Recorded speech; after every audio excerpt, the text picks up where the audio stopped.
Okay. Good afternoon. It is my great pleasure for NOWCastSA to host this District 2 candidate forum today with 10 of the 12 candidates running for the position. The other 2 candidates were invited but did not complete the required AV check. I'm going to take a moment of personal privilege now. Don't tell the other city council districts, but D2 is my favorite. I live here and I vote here in every single election. 26 years ago, my husband and I bought a home in Menke Park neighborhood. We loved it despite the fact that the ceilings had fallen in from a leaky roof. There were huge cracks in the walls of every room. There was no toilet or sink in the second bathroom. The exterior wood desperately needed paint, and nearly all the windows in the garage were broken and needed replacing. A handful of window panes had holes that appeared to have come from gunshots, and that's just what we could see. We loved it and we could afford it, which was important. Believe me, we didn't get into journalism for the money. So D2 is up close and personal, but not just to me. The questions we have been asked to deliver represent the hopes and frustrations of many of our neighbors. I recognize many of the same questions that have been posed on the dozens of candidate forums that NOWCastSA has webcast or recorded in the past 11 years. So this time, I'm taking a cue from my dear friends at COPS Metro Alliance, and we're going to incorporate some accountability into this process.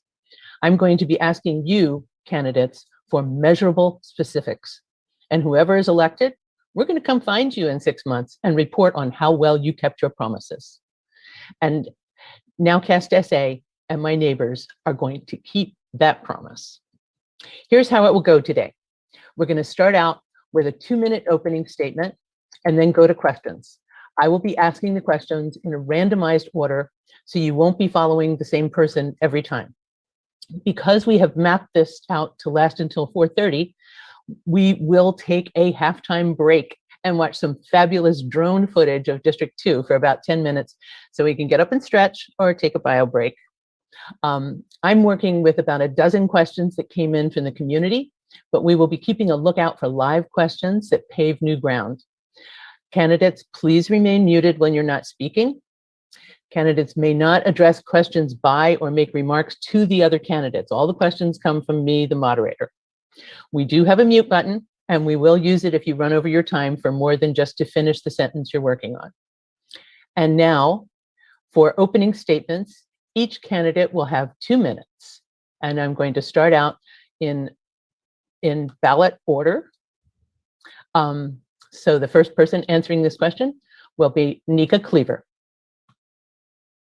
All right. Hi, everybody. Thank you so much for having us here. I'm so excited to be running for District 2 Council.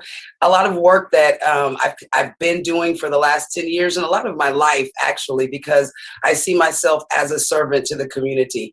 I've been working my butt off for the last 10 years here in District 2, providing resources for people and solving issues that they have. I don't have any special interest. My interest is the people. So whatever your issue is my issue. And I work with my community partners to get them solved. I've worked with the mayor, the city manager, our council members, our judicial system, the DA, our police officers, and I keep great relationships with them so we can solve community problems. That's what it's all about. I have a passion for this district and for this city. I am very knowledgeable about how the city is ran and what District 2 needs to move forward so we can all be united and be successful within this city. So I'm just excited, and I'm coming at it with more than 100% to give you more than my 100% of energy, time, talents, and connections so we can be the great district that we want to be. It's up to us to do the things that we want to do for us. And I'm here to lead the way. I'm here to do the things that I've been doing and add to that to continue to do the things that District 2 needs. I just want to really just share with you my passion for the community. And that passion is going to leak over into the office, into the job that we need done within the council and within the dais, communicating with other council members and showing them how making District 2 great will make the rest of San Antonio great. I ask for your vote, your support, and I promise you, I will bring you results. Okay, and the next candidate is Walter Perry Sr. Yes, good afternoon. My name is Walter Perry, and I am running for District 2 City Council. And the reason I'm running is simple. I want to take the district in another direction. Over the last few years, we haven't had a solid plan. We've just been winging it. And ever since Ivy Taylor, we've lost direction on what the district is supposed to do and where it's supposed to go. And so for me, I'm a business graduate from Texas A&M San Antonio. And one of the things I want to do is take this district in a business approach. I want to take this growth that we're having right now with the housing. I want to combine the private and the public sector dollars with the investment for commercial. And I also want to help a lot of these small businesses that are in District 2. Our small businesses have been getting neglected over these big corporations. When it comes to city procurements, they're giving them to these big corporations and not the smaller corporations and not the smaller businesses. And it's been having an effect on the way that these businesses can operate. And I want to be a champion for those small businesses. I'm going to be a champion for those small businesses. I have the Perry Plan. The Perry Plan is an infrastructure plan for the people. And what it is, it stands on pillars of health and wellness. Our people have to get better. We have to be in the right frame of mind, and our hearts need to be in the right place. We need to get housing reform. We need to get residential home repair for our people here. We need roof repair. We need foundation repair. These people need repair, period, from the inside out. So we need to get money in their pockets. We need to get them trained. We need to get workforce development, and we need to get all in with this economic development foundation's all-in essay plan, which is going to bring 140,000 new jobs, 200,000 more degrees and certifications, and $8 billion in salaries and wages. And we have to find a way to develop our people in District 2 to be ready for these 140,000 jobs. I don't want to see this boom happen, and this district is not in place to take advantage of this. So I want your vote. My name is Walter Perry, and I'll see you on April 19th. Okay, next candidate is she here yet? Jada Andrews-Sullivan. Okay, next candidate is Pharaoh Clark. Thank you. My name is Pharaoh Clark, and the reason that I'm running for District 2 is because anybody who knows District 2 or is even familiar with District 2 knows that for years we've had the same problems. We've seen the same problems. As council come and go, these problems are not resolved. The reason for that is because we continue to pick the same council people based off personal relations, based off friendships, based off who is more charismatic or who engages with people more. When reality is we should be looking at people with proven results. Out of the candidates, I am the candidate who has a proven track record in working in the city, county, and the state level and getting the results that the district has called for. And I have successfully worked on every single level to deliver results. Within a year's time, we have done a lot. We put an end to no-knock warrants, chokeholds. We've also worked with the plan to workforce development that created 40,000, or that's creating $40,000 jobs along with stipends. We also work with the DA's office to create a civil rights investigation division. We've done a lot of work. We have advocated at Congress in Austin. We have fought at Commissioner's Court here in San Antonio. We also fight in City Council on a regular basis to bring forth the community needs.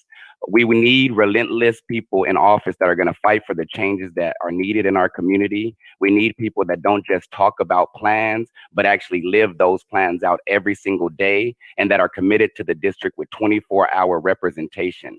District 2 has severely been underrepresented for a long time, and it's time that we put an end to that.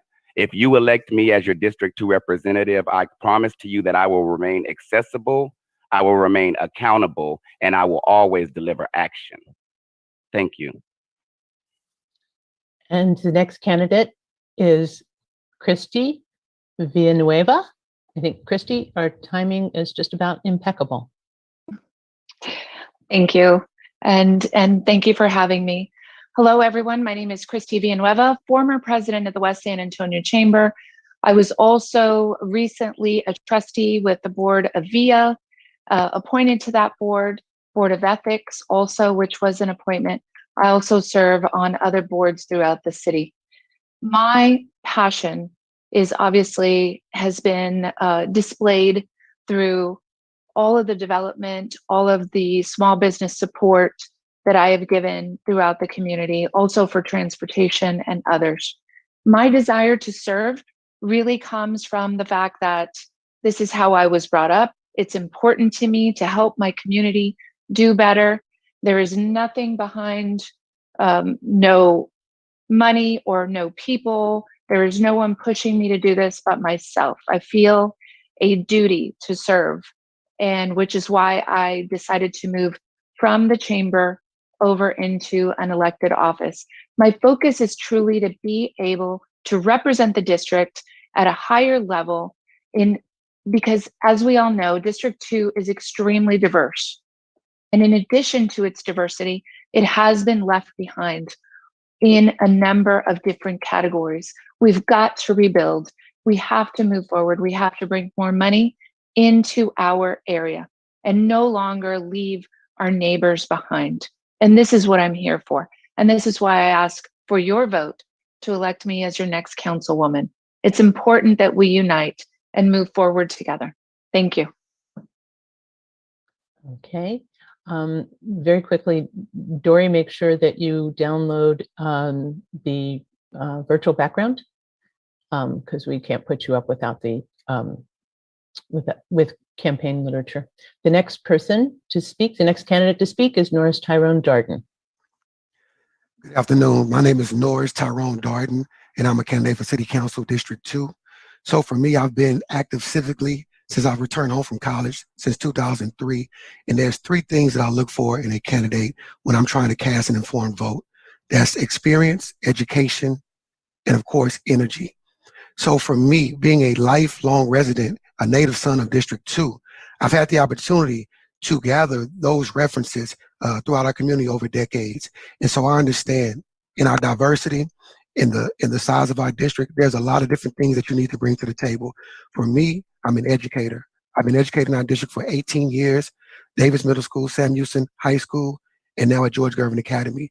And I understand that education is our vehicle out of poverty. It's our vehicle into success, and it's the way we sustain all of our growth. In regards to our experience and our education, in order to be effective in our district, we have to be able to communicate. I believe that we've had a lot of concerns over the past years in our district office because there's been a lack of communication on certain levels. We need to make sure we shore up that whoever's in that office. And then finally, the energy. We have to be innovative. We have to be able to step out the box, and we have to be able to work with people. I believe I have all those qualities. Those are my strengths, and I will bring that to the district. With that being said, District 2 is the best district in this city, and we need to work hard to ensure that everybody else knows that, and that's going to be my goal. Norris Tyrone Darden, City Council District 2 candidate, and always remember, if you call Tyrone, help will be on the way. Thank you. Thank you. And the next candidate up is Chris Dawkins. Thank you so much for having me, and that was great, Tyrone. I really like that. My name is Chris Dawkins, and help is on the way. I respectfully ask for your vote from me for District 2. I'm the 8th position on the ballot, but I want to be the #1 person you think about when you cast your vote. Why? Because I'm the senior person in the race. I'm the senior citizen. I'm the oldest person. And why should that matter to you? Because in District 2, we've had some challenges at the council level. We've tried the young candidates in the past, and they've shown inexperience, immaturity, which has led to ineffective leadership and sometimes downright embarrassment. We've had some great candidates, but I think that we can really do better now.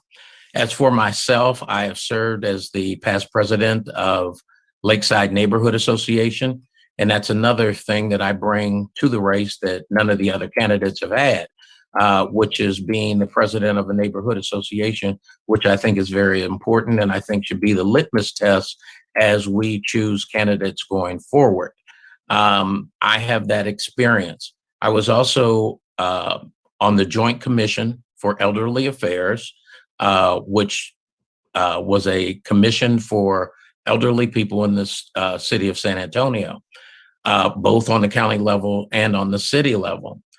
3 years ago, I had to give up that seat for District 2 we have not had a senior representative in that position.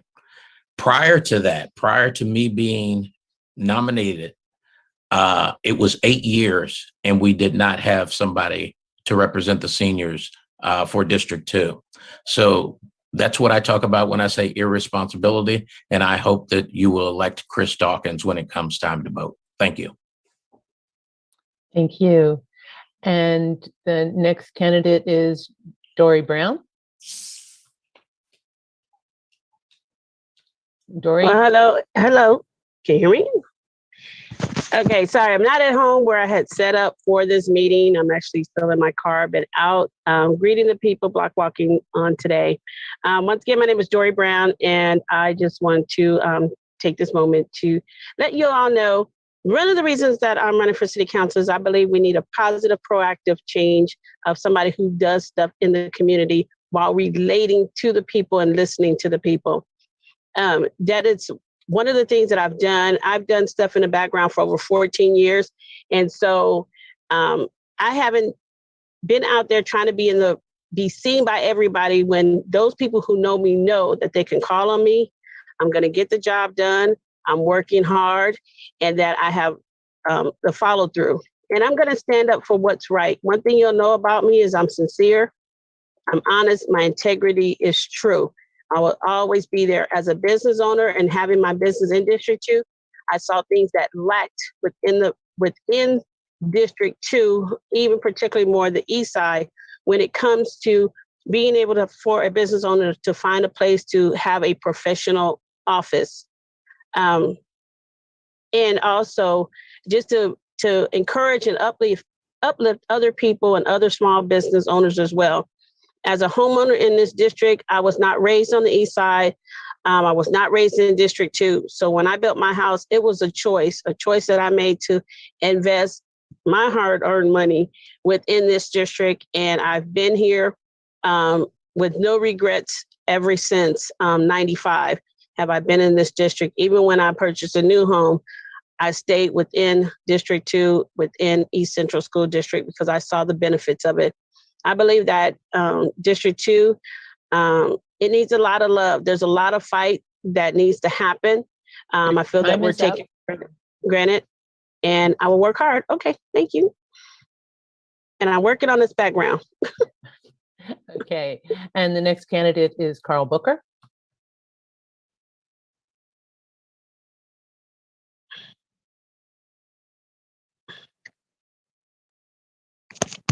I do not see Carl. Okay. So we will be going to Jalen McKee-Rodriquez. Hi, I'm Jalen McKee-Rodriquez, and I'm a 26-year-old high school math teacher at Madison High School and the son of 2 veterans. I moved to San Antonio almost 8 years ago to attend NOWCastSA, where I got my BA in communication and where I'll be graduating this summer with my master's in educational leadership and policy studies. Many know that as teachers, we're the first line of defense for so many students. I've had students tell me when they were being abused at home, and I've had to make too many of those CPS calls. Teachers notice when students are wearing the same outfit for a week, and we take care of that when families can't. Students of mine have come to class the day after one of their parents was killed, and they don't know how to process that trauma, so they continue as though everything is normal. And as a teacher, I have to act. Teaching is heavy, heavy work, and I've been at that point where I feel helpless. I have to work in the confines of the system, and I'm not that kind of person. So for a while, I've helped candidates get elected because I believe in them and their vision. But like many voters, I've been disappointed in dishonest leadership. So now I've had people come to me and encourage me to run for office because they believe in me and what I want for my students' futures.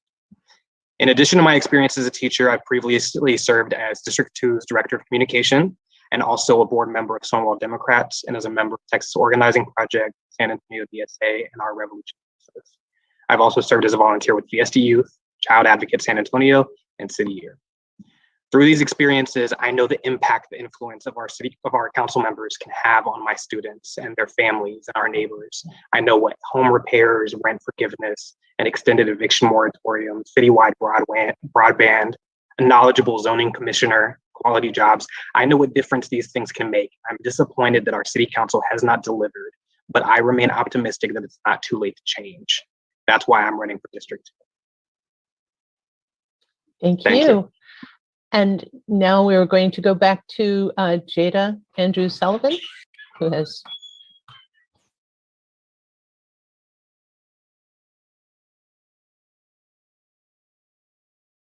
We need to unmute her.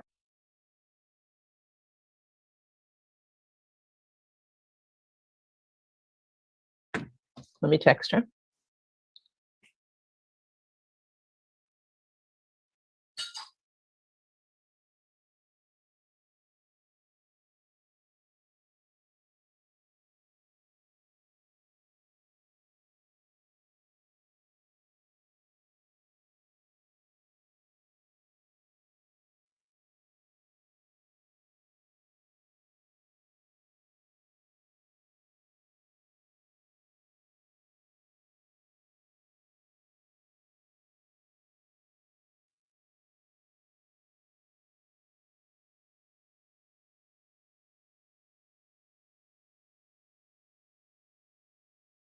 Jada, we're still not able to hear you at all. The mute button is not changing on, maybe you need to change your audio source on your computer to the audio source being apparently built-in computer at this point, or built-in microphone at this point.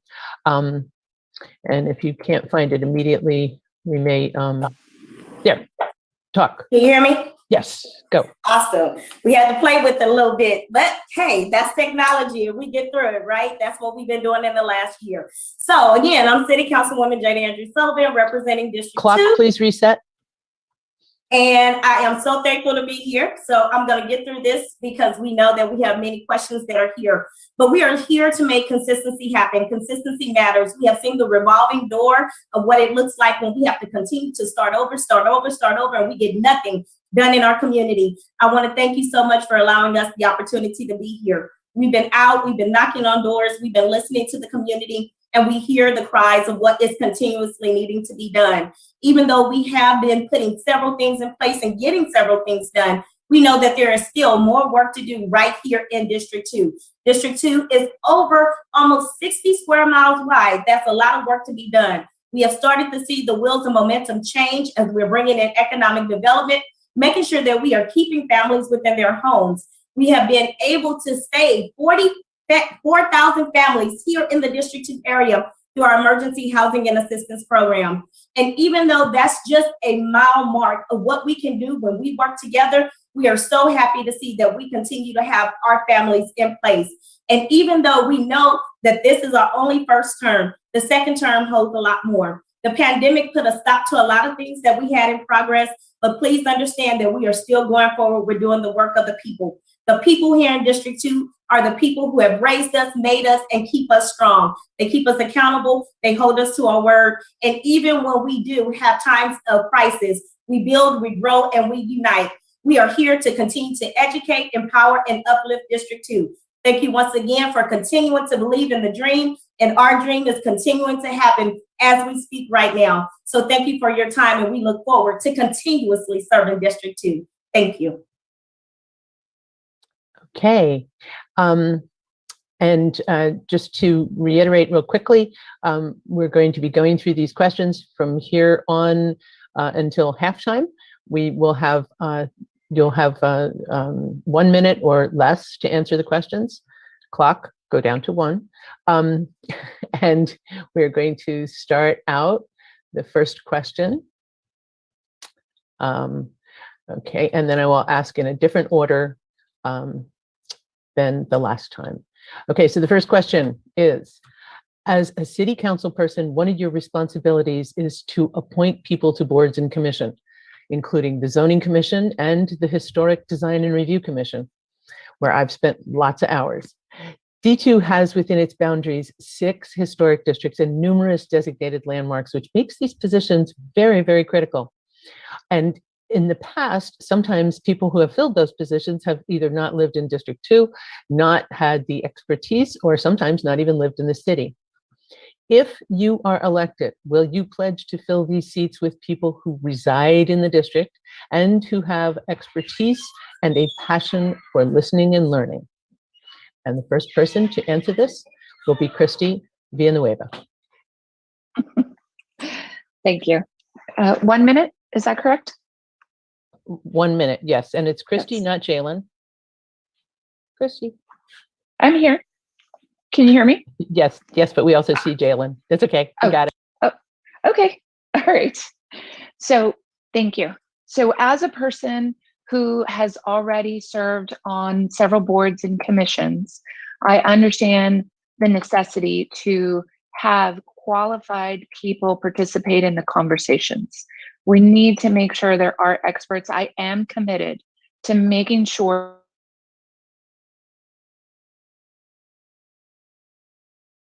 there are residents that do step up. And if I do not receive applications from residents, I will go out and look for them myself. I think it's extremely important. I know the difficulty that I had just to get the positions that I did on those boards. I went around to all the council members because I was not able to get a response 4 years ago and then 3 years ago again to serve my community. So I want to assure everyone that you will have the dedication needed to all boards and commissions, and I will also include persons with disabilities and persons of all ages. Thank you. Thank you. Time. And the next person on this question is Dory Brown.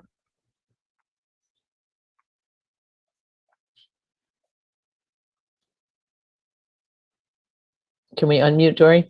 I unmuted. Okay, sorry about that. I've been trying to get this virtual thing while I'm in the car. But anyway, most definitely, there is no reason at all why there should be somebody outside of our district serving on the boards in our favor. I want to make sure somebody who has a vested interest in this district, who looks out for this district, is put in that position.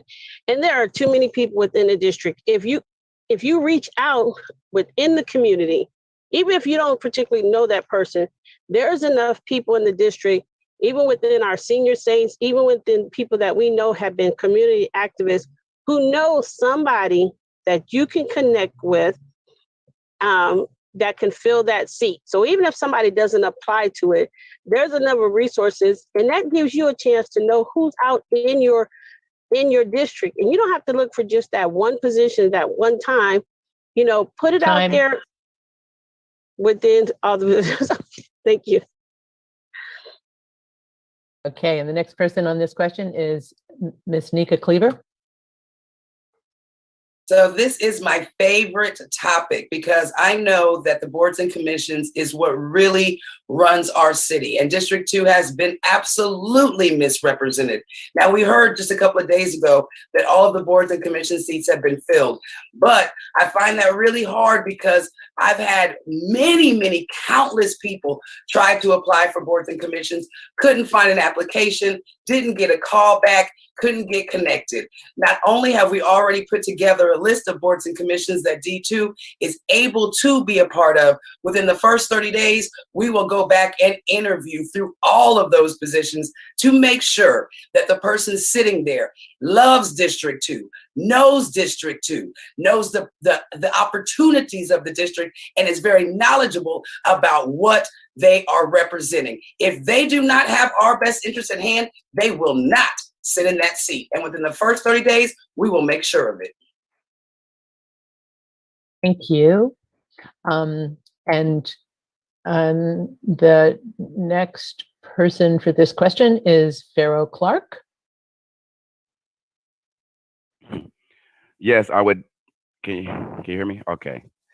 Yes, I would definitely work to ensure that not only that the boards and commissions are being properly filled, but I would also make sure that diversity and equity was being looked at when those positions are being filled, to make sure that it accurately represents the district.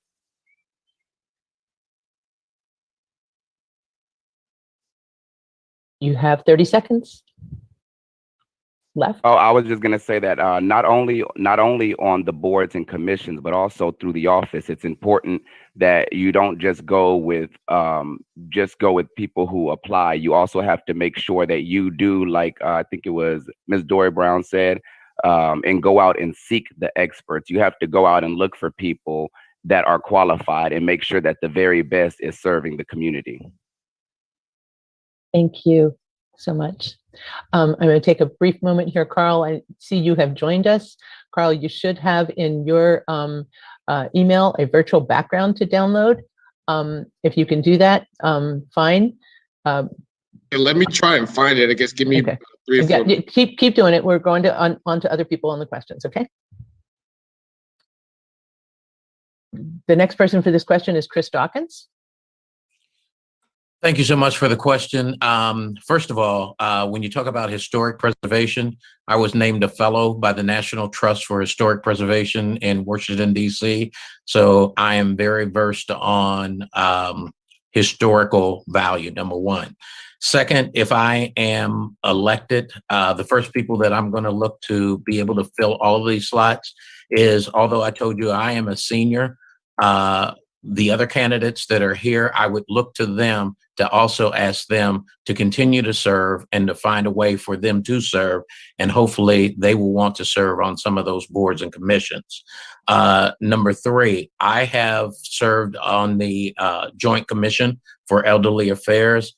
And again, that has not been filled for 3 years. And I'm hoping that that's one of the first things that I can do, because I hear from that board or chairperson all of the time. So I'm very much in tune to what you're talking about, and I will be receptive.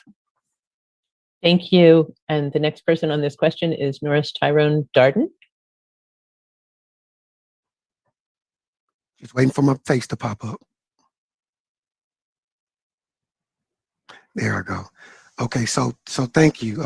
So to answer your question, yes, I want to make sure I answer the question, but I think the bigger thing is how. And so for me, District 2, again, is the best district in the entire city. With that being said, we're the most talented district in the entire city. But if we're not reaching out to people, we'll never know. How we do that though? Coalition building, working with our nonprofits, working with our HOAs and NAs, working with our social groups, and working with our faith-based community, and getting all these people together and having a literal talent search, having a summit to identify those people in our community who are experts in these different fields and who want to be a part of these processes and have the level of commitment that we need to move our district forward. And so, yes to the question, how coalition building and working with those stakeholders in our community. Thank you. Thank you. And the next person on this question is Jalen McKee-Rodriquez. So this is a huge part of my platform, and it falls under protecting the integrity of neighborhoods. The people mentioned in the question, these are folk who are not following neighborhood plans, not respecting the will of the neighborhoods, and are focused on their profits rather than respecting the will of our communities. And they're making deals in private. So my commitment is that I will establish a community-driven appointment process for the HDRC and zoning board, as well as other boards and commissions. And for these specifically, we're going to prioritize those who are knowledgeable and have ties to the community. And there are many community leaders who are qualified and more than willing to serve. And one huge problem is that developers are contributing to the campaigns for city council and are then placed on boards and commissions. It's a terrible pay-to-play system. And I'm proud to have been the first candidate to commit to taking $0 developer dollars. And I have proven that campaigns do not need them to run, and our council members do not need to be beholden to developers.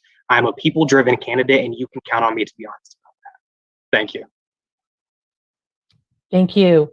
And the next person on this question is Jada Andrews-Sullivan. Thank you so much. That was one of the first things that we were able to do when we came into office. We put out the call to action to our community, and our community stepped up. So first and foremost, I want to thank those who volunteer their time to give back to their community. I want to thank those who volunteer to step up into the boards and commissions. I want to be thankful to all of those who are continuing to serve to speak for our community. I want to thank those who did say that we needed to see a difference in HDRC and in our planning of our operational development of how we place people on our boards and commissions. And even though we have been able to truly fill all of our seats, we know that we continue to thank each and every person that decided to step up and say, let me help with the voice and amplifying the voice of our district. So thank you to all of our boards and commission appointees, and we look forward to your continued service here to the District 2 area. Thank you so much. Thank you. And the next person on this question is Walter Perry. Yes, thank you for that question. Yes, I do commit to appointing people on the boards and commissions. And as a matter of fact, one of the first things I'm going to do is go through the list and see who's been termed too long. There's been people that's been on these boards and commissions for a long time. I looked on the website and I've seen people that's supposed to be on there for 1 or 2 years. They've been on there for 5 and 6 years. So we got to get these old people off of there because they have old ideas and they're not coming with fresh ideas. So that's one of the first things I'm going to do is, do a scrubbing. But I want to point at one place, which is the zoning, because that has been a big concern of mine. Because if you go on MLK, you look at those houses don't have back doors. And that is not only a fire hazard, that is just unnecessary. And that's a zoning issue. And that's why I feel like we have to get leadership in there who's going to put the right zoning people in there who can have oversight on these construction projects. It's a shame that it's looking like that on MLK. Thank you. And the next person on that question, Carl, I know you were with us a minute ago. You still with us? Yes. I'm still okay. I'm still here. Thank you for this opportunity to speak on this in particular. For several years, I worked with architect Norcell Haywood. We were part of a strategy for some of the green belts in the district currently. Many of individuals that I have met over the years is through my relationship with Norcell Haywood. So working with him and working with the community, I'm definitely aware of some of the boards that need to be filled. But, I mean, whether it's TERS board or historical, one of the things that I have in my plan is to have some of my discretionary funds used towards historic preservation, and also having the right individuals that know about the history. And I'm particularly aware of what's going on in the history. So, fulfilling those positions is high priority. Stuff wasn't getting done. It's time to get them done. Thank you. I'm going to repeat something real quick before we go to the next question from what I said earlier. Part of what we're trying to do, because I have a lot of these questions are questions that we addressed in 2019 and 2017 and on, I'm going to be asking questions that include an accountability function, so that you can say, this is what I'm going to do in like the first 6 months. And we're going to come back and say to the person who wins this election, how well have you done? So commission, remember, we're going to be coming back in 6 months to check up on you on this question. And the first person to answer in this round for question number 2 is Jalen McKee-Rodriquez. For sure. So I think one of the biggest struggles that our city has in filling these areas, and one of the biggest oversights, is in outreach. So it's thinking about, how are we reaching people to fill these boards? How are we letting people know that these seats are vacant, and putting someone there who's knowledgeable and qualified? And there are, like, as you said, there are plenty of seniors who would love to serve. So one of the biggest investments I will make will be in outreach. That will not just be online, because we know that there is a huge digital divide in the city. This will include mail, this will include physical canvassing to reach senior centers, to reach seniors who live throughout the district. It's not hard to find, so it's just about getting on the doors and doing a lot of the same things that we're learning as candidates we should continue doing when elected. Thank you. Thank you. And the next person on this question is Ms. Neka Cleaver.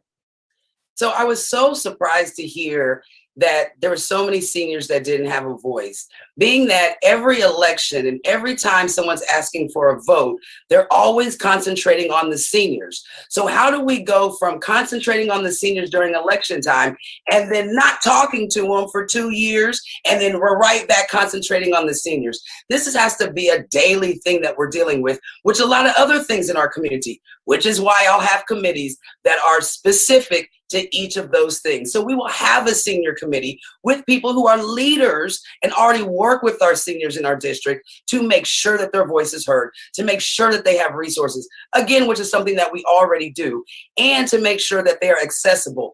to whatever the things are doing. We're going to use our community centers for that because there is a digital divide and there are a lot of seniors that don't want to even learn about technology. So we still need to get to them. But at the end of the day, they are important and they're part of the entire district. So we'll keep their voice heard throughout the 2 years. Thank you. And the next person on this question is Tyrone Darden. Yes, ma'am. Thank you. So going back to that last question, the response I want to harp on is the how. And so, yes, we know this is a need and we have to get it done, but the how. It goes back to coalition building. We know in District 2, our seniors are the force when it comes to civic engagement. But beyond that, outside of those, 3,000 or 4,000, 4,000 to 5,000 seniors that are voting, we also have a mass number of seniors that want to be involved. We have to look at the agencies and the entities that are already connected to these critical mass of people. And so who are that? Our faith-based community, our nonprofit community, even our health and wellness community. They're already attached to our seniors. So we have to make sure the district office is coalition building with these entities to make sure we have that connectivity and that pipeline to these critical mass of people. We have to work smart, not hard. And again, be innovative and bring some of those new ideas to the table. Thank you. Thank you.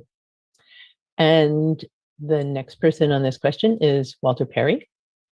Yes, I would definitely have one of my seniors representing for the seniors. As a matter of fact, there's a guy by the name of Dan Martinez. He's been an active senior in our district for a long time. He would be somebody I would reach out to. He's over in Delcrest. Also, I will go through my voters roll and my homestead list and get the list of my seniors so I can do wellness checks on there. Here's the thing about it is I want a senior center just like the one they have in District 10 that Councilman Perry has for his seniors.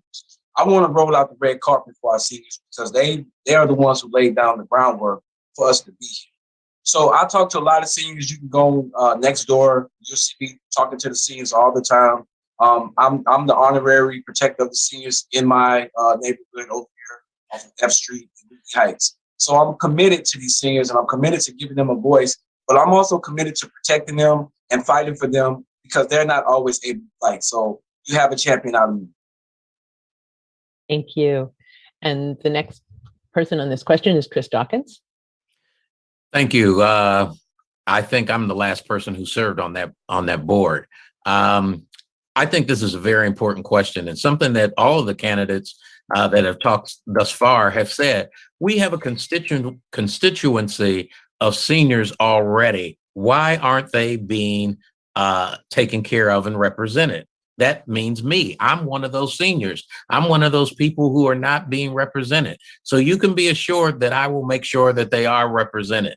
I also want to make sure that they are spending close to $500,000 for the senior center on W.W. White Road for 17,000 square feet of space, which is ridiculous. And they don't even own the building. So like Walter just talked about, he wants one. We're going to build one and invest in one to make sure that we're not spending all of that money on something that doesn't belong to the city. Thank you. Thank you. And the next person is Christy Villanueva. Thank you. So when you were asking about this commission, I mean, it is very upsetting that this seat would remain vacant because there's absolutely no reason. I'm sure as many of the other candidates and just like myself, as we go out and talk to people in the community, we can see that our seniors are not represented. They are happy to share that information, and this needs to stop. We need to be able to capture their voice and represent them as we move forward. So I would absolutely be looking for a person who has a diverse background as a senior, who wants to represent the entire district, and then who's going to continuously give feedback to me directly and to the staff member also assigned to just that level of engagement with seniors to make sure that we're making some better strides. The other thing that I found out that we don't do. Thank you. And the next person on this question is Carl Booker. Yes, without a doubt, this will be filled. I want to say within 30 days. Again, if you're familiar with our product, the Black Book, we work with seniors, in particular historians, for documentation for District 2 in the city of San Antonio. How we fulfill that is really having a passionate individuals that is committed to working with the District 2 and its legacy.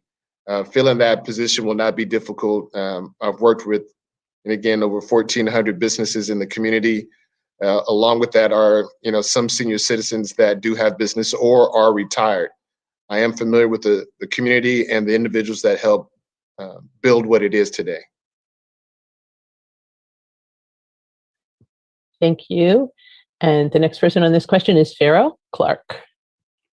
Okay, I'm glad you asked this question because I believe seniors are very important, not only to myself, but also to the district. So I would absolutely work to ensure that we filled that seat with the person that's most qualified. But also, I would also add to that by making sure that we formed a committee of seniors throughout the district that wanted to get involved and be engaged in the governance of the affairs of our senior citizens. I think that another area that we're lacking in that I would feel we would have a major investment in closing the digital divide. A lot of times we speak to how our seniors don't have access to a lot of things because of the fact they're not on Facebook, on Instagram, or social medias, or even on computers, technology. I think we have to invest in closing that divide and in providing them with the resources they need, because the better equipped they are, the more productive lives that they can live, and it will give those that don't have a voice and access to resources. Thank you very much. Thank you. And the next person on this question is Dory Brown.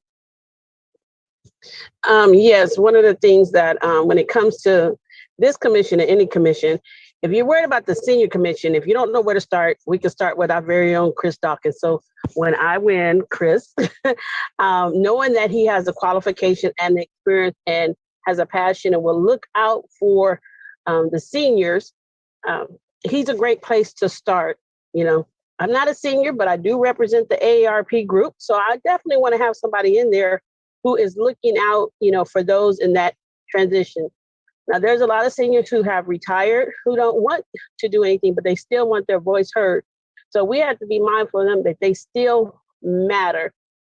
One of the things I tried to get MLK Commission to do was have a job fair within the commission. So people who wanted to work and volunteer with the MLK Commission never could get them to do that. So with these other commissions, that was something I will establish to kind of have a job fair when it comes to the commission, so people know what's out there. Thank you. And the next person on this question is Jada Andrews-Sullivan. Well, thank you so much. First of all, I want to thank our seniors, especially Mrs. Mitchell, who reached out to us about senior shredding services and the lack of access that they have to truly protect their identities.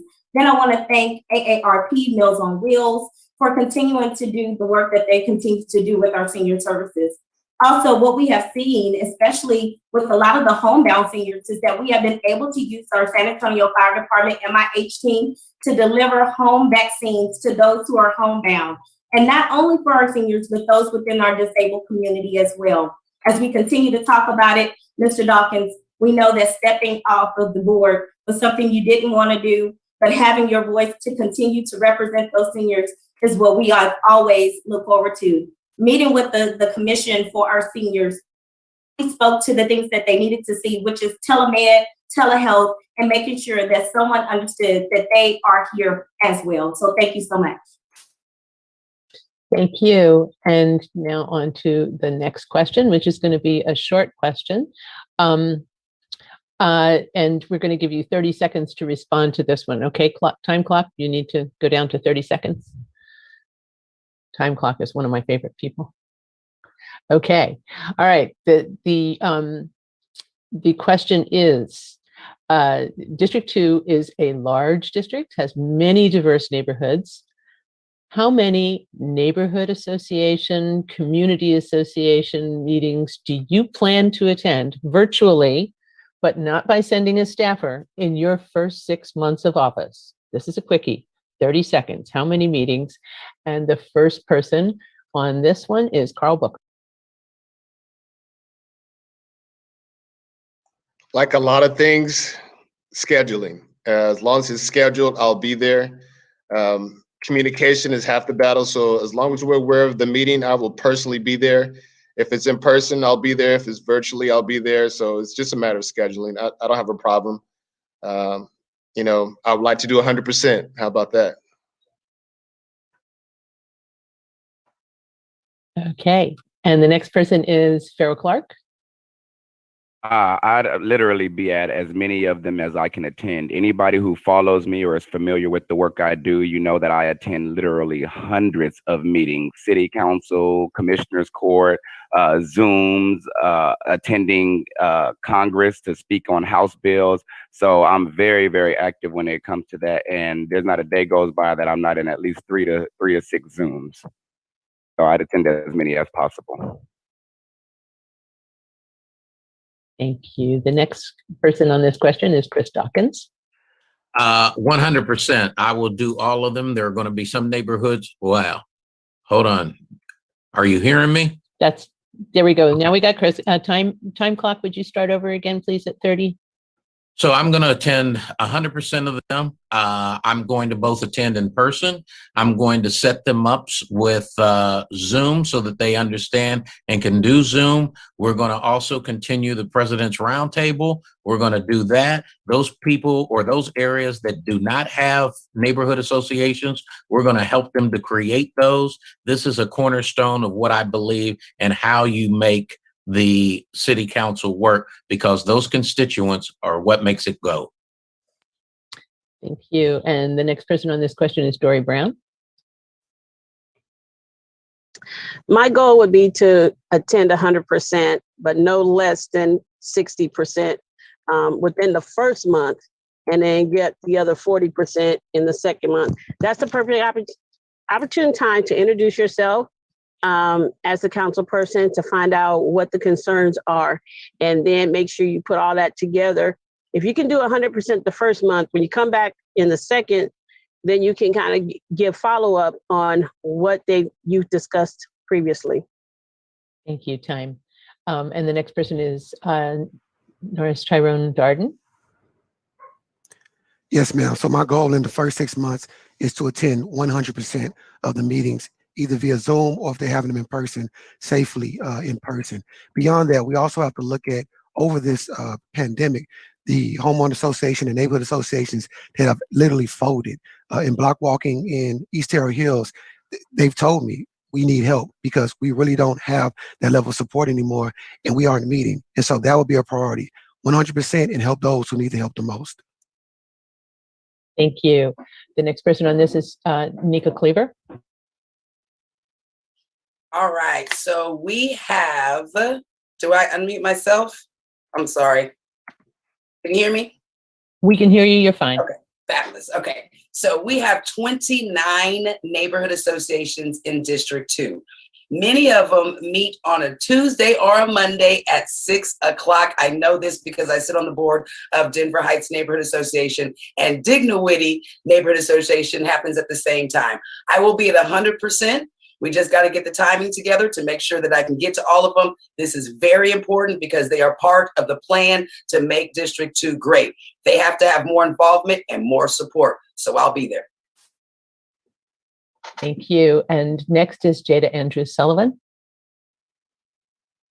Thank you so much. So we are continuing to work with the Neighborhood Association Presidents Roundtable with over 32 different neighborhood association presidents. We continue to know that we have lost 2 of our neighborhood association presidents here within Eastwood Village and also their General Kruger. So we send our heartfelt condolences to those. But we will continue to register those neighborhood associations within the areas that need to have their bylaws put in place. And we thank you so much for your work. And the next person is Jalen McKee-Rodriquez. For sure. So I want to start off by saying that because I've seen city council schedules, I've seen what those meetings look like, and I see the schedules for every neighborhood association. I know it's not realistic to say I will attend every meeting, and I won't disappoint anybody by promising that. but I will commit to attending one of the first 2 neighborhood association meetings because there are some that are done quarterly. So you need to prioritize those when there are conflicts with multiple neighborhood associations. But I do believe it is a priority to attend every and include those neighborhood leaders that are not officially recognized, because there's plenty of those. Thank you. Thank you. And the next person on this is Walter Perry. Yes, I will commit to going to as many as possible. Initially, I will make as many because I'm new to the job. So I want to introduce myself.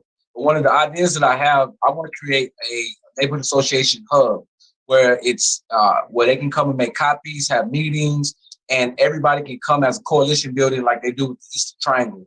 It's like 12 neighborhood associations, and they're one neighborhood association, and they come together. So I want to make that old. I want to make that connection right there with the city services and the neighborhood associations. The next person on this question is Christy Villanueva. Thank you. So I know that a council person's schedule is very vast, and it's going to take a lot of time to go to all these neighborhood association meetings and other organizations, but I will commit to being in as many as possible. Zoom is a beautiful thing, and if I will be allowed to do that and join the groups that way, that will help and add to the schedule, because we need to have that connection, and I want to make sure that it takes place. I'll be there. Thank you. Thank you. Okay. According to oh no, I've got another question. Sorry, I've got another question before we do our halftime. Let me make sure I get this question in for Susan. This next question will be a 1-minute question, and the sticking it in for Susan here. Boom, there we go. This question is, some of you mentioned this in the last question, but there are a lot of community associations, not necessarily recognized by the city. And there are a lot of other groups out there that represent constituencies, geographic constituencies in the community. So the question is, how will you ensure that neighborhood associations, community associations, and the voices of residents are all part of the decision-making process? Remember, for this, I need some specific measurable steps that you're going to take so that we can come back and say, did you do it? And in your first 6 months. The first person on this question is going to be Farrell Clark.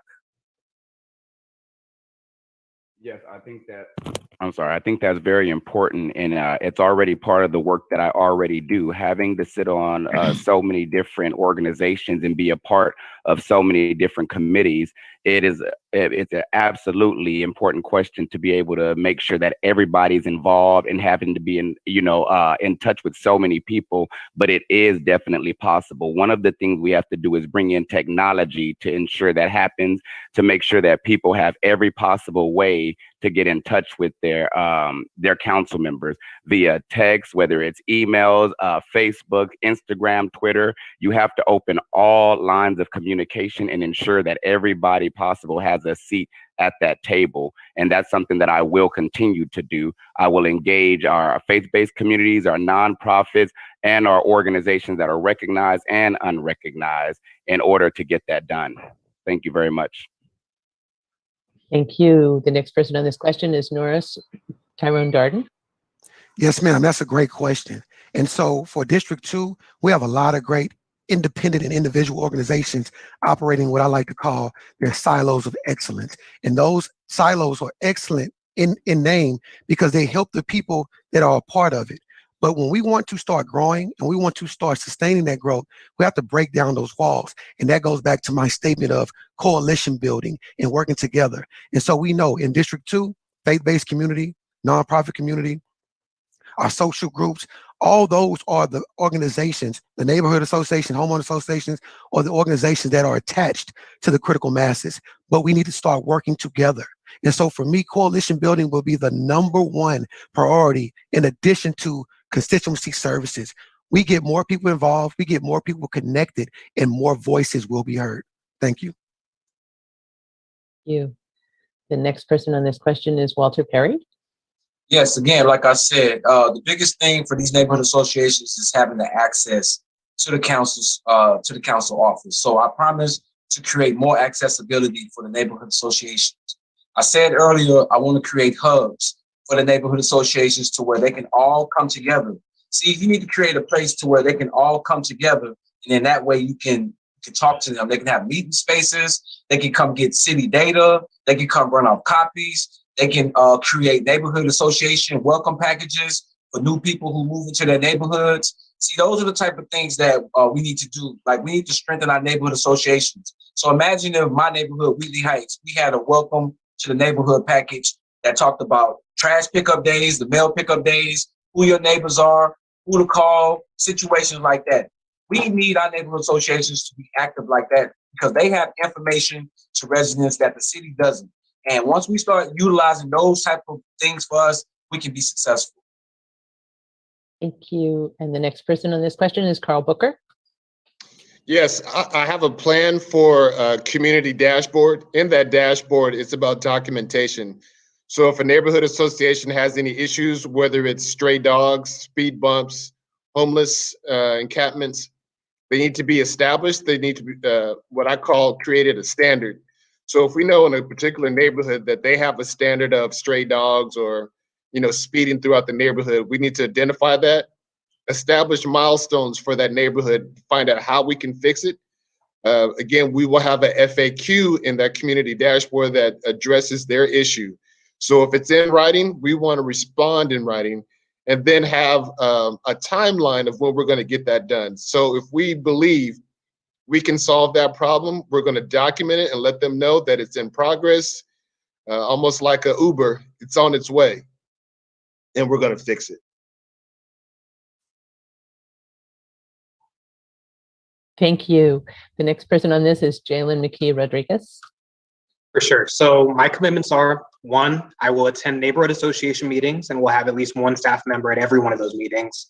2, I will establish a process that places these organizations' meetings on the books, so I'm aware of all of them and I or a staff member can maintain constant communication with these leaders.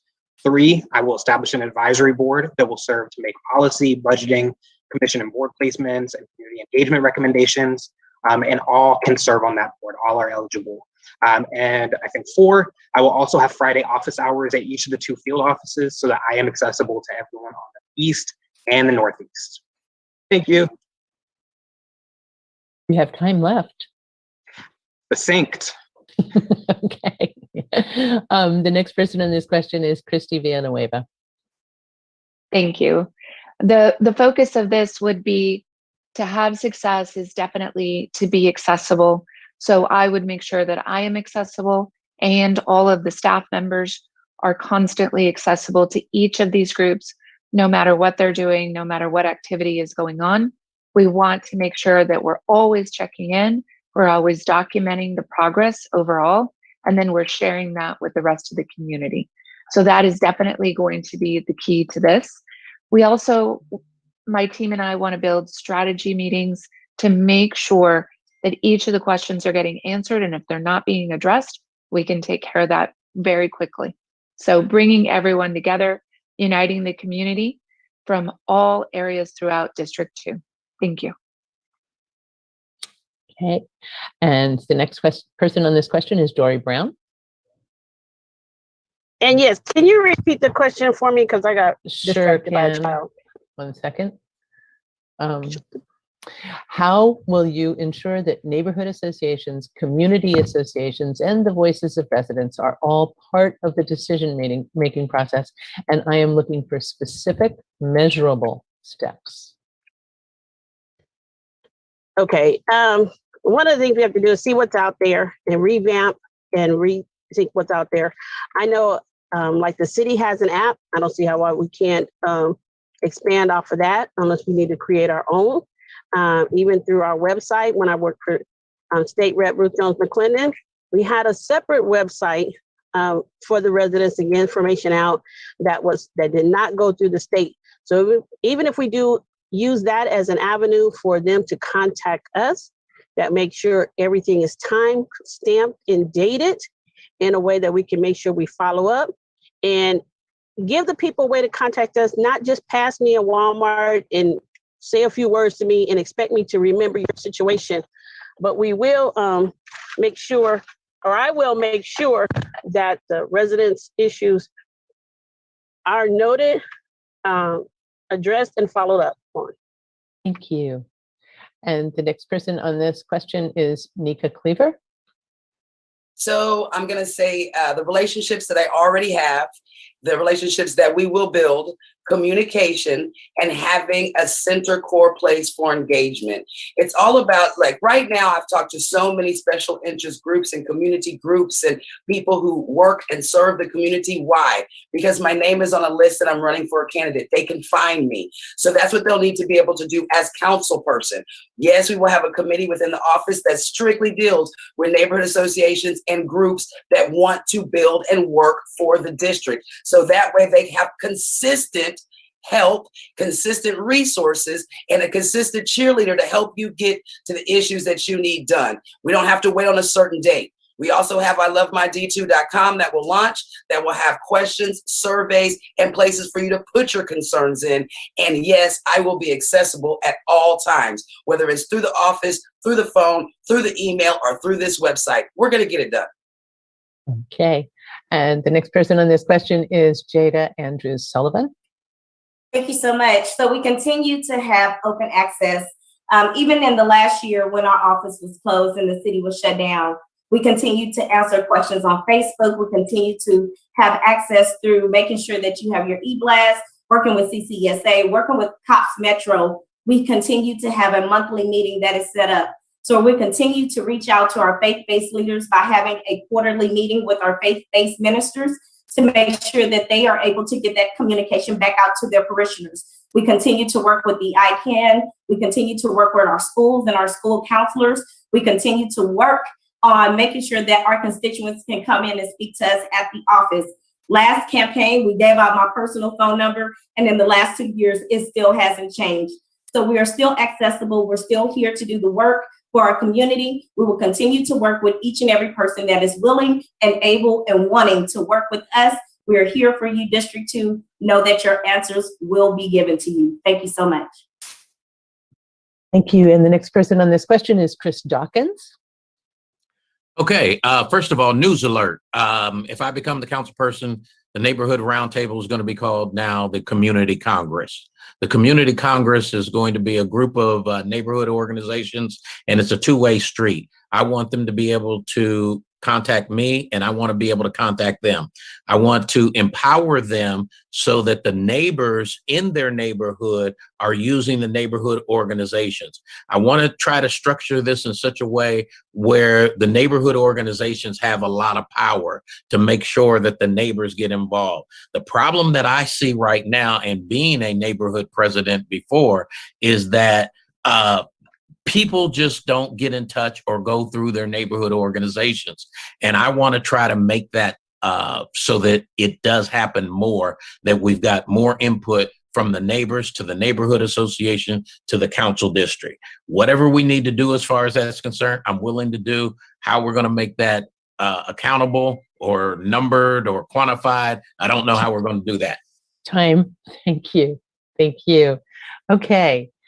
We have come up to, in our run of show, to the point where everybody, including me, needs to stand up and stretch. But we have some really terrific, absolutely wonderful videos for you from District 2. We're going to have some drone video footage of District 2 playing for about the next 10 minutes. And we will get back on track in, I'm sorry, Adam, is it 8.5 minutes? I think 8.5 minutes. So that would be about 3:24 that we will be back online, which is almost in line with our wonderful run of show. What's up with that? And I also want to thank the absolutely terrific and wonderful people from the translation services who are here and who have been so fabulous about keeping up with all of you guys and making sure that we are accessible to everybody, to an even bigger audience today. And Also to a couple of really very important donors. We got Liz Franklin and Dee Smith donated, your neighbors donated to support this broadcast, as did the chairman of the board of NOWCastSA, Chuck Andrews, Charles Andrews Jr. And we also have a really important media partner, Local Community News, who's helping us get this word out, and also documenting it and sharing it with their community, which also includes parts of District 2, including my neighborhood. And I think that's everybody until I get nudged about who I forgot. So Adam, you ready? We'll take it away with some great drone footage. You there? Okay. Okay, let's do the drones so we can all take.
Okay, welcome back. Weren't those some lovely, lovely videos? I'm very grateful to your neighbors who suggested that that would be a great way to do halftime.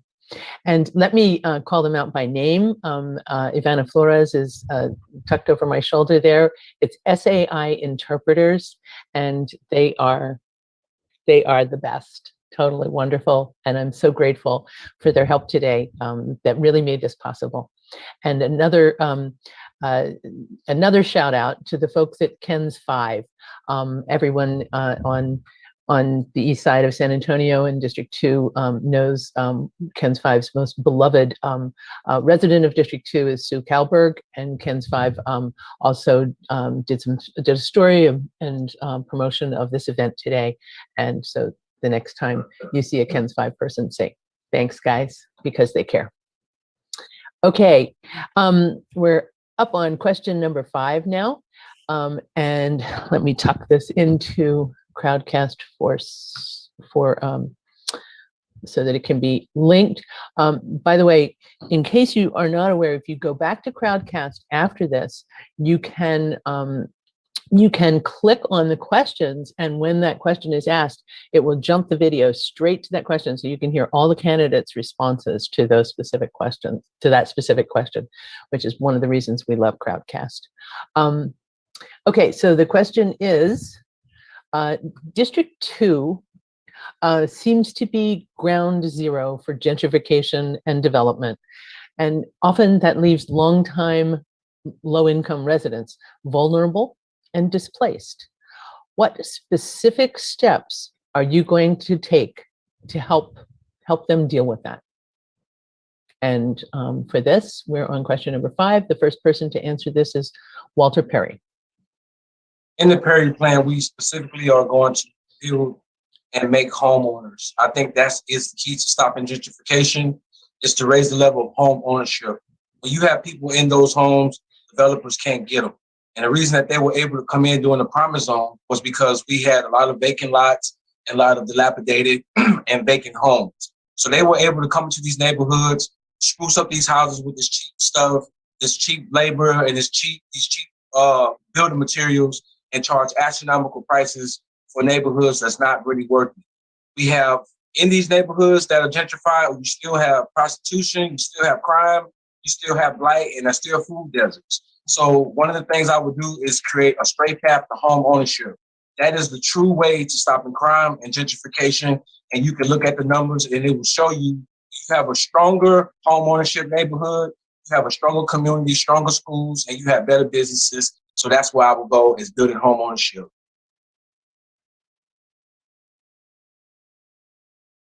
Okay, and we're just going to hang tight for just a second here, and I'm going to repeat the question for you guys.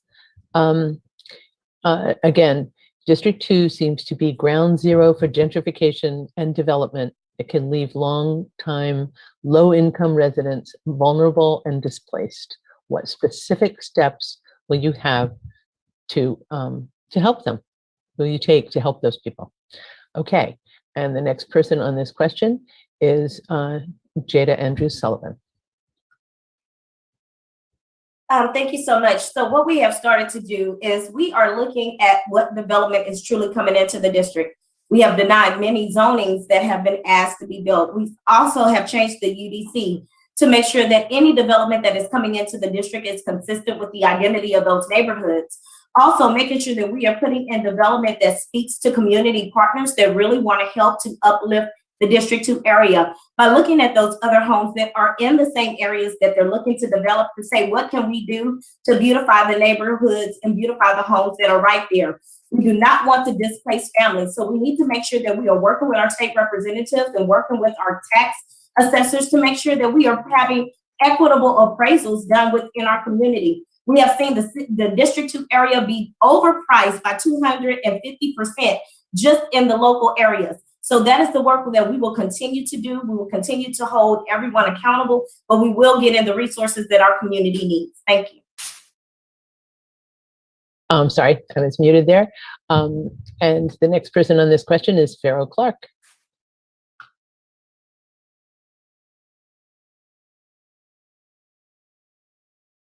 Farrell, I think you are muted.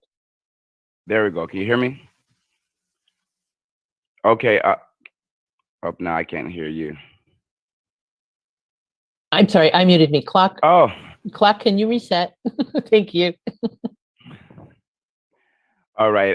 One of the things that I would work really heavy to do, and I believe they've already had success with this in the county, is I would work to create a tax freeze or various tax breaks for residents of D2 that are homeowners.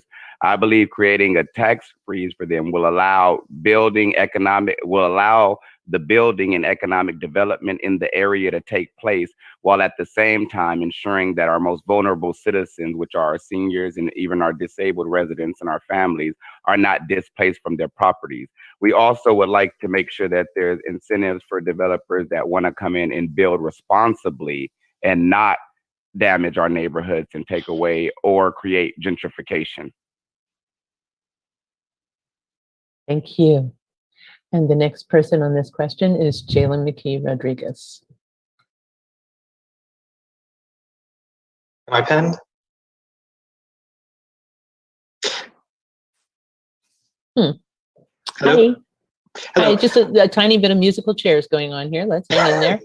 And we've got Jalen back. And we've got me back. And now all we need is Ivana back and the clock. And Ivana? There we go. We're all here. Okay. Do you remember the question or shall I repeat it? Yes. Okay. Okay. Thank you. So I'm going to continue my commitment to taking no developer dollars. I can and will work with developers without taking their money. And I'll be open and honest with community leaders when it's time to make zoning changes. And I believe it's the office's responsibility to compromise in a way that leans toward neighborhood goals and neighborhood plans first. Also, tangible item, I will propose either through a budget amendment or CCR to include a tax freeze for areas affected by new development and renovations on their streets. We also need to have a look at what affordability really is in D2. And step 2, work with HUD to change the AMI because it conflicts with the reality of what the AMI is in San Antonio, specifically in D2. And we have these high-rise luxury apartments that they want to build, and they'll say, we can fit two teachers and their family in this unit, and it's going to be affordable for them. But 2 teachers and their family are not going to move into a 1-bedroom luxury apartment. And that is what we have been allowing to happen in District 2, and it cannot happen anymore. Thank you. Time. And for everyone who does not know off the top of their head what is an AMI, that is adjustable median, average median income. And it is that is part of what's used to determine affordability of houses in a broad sense. So sometimes, and in San Antonio, that is broadly used in the county average median income, which is a higher figure than in San Antonio. Anyway, off of the glossary there, and the next person to answer this question is going to be Carl Booker. Yes, gentrification is definitely a problem, but understand if you're a senior citizen, you have tax incentives or tax breaks. If you're a disabled vet, you have tax breaks. But in addition to that, I think when it comes to gentrification, it's really about legacy or keeping it in the family, so to speak. So if we have any type of opportunities to make sure that individuals that want to stay in their family home have the ability to stay in their family home.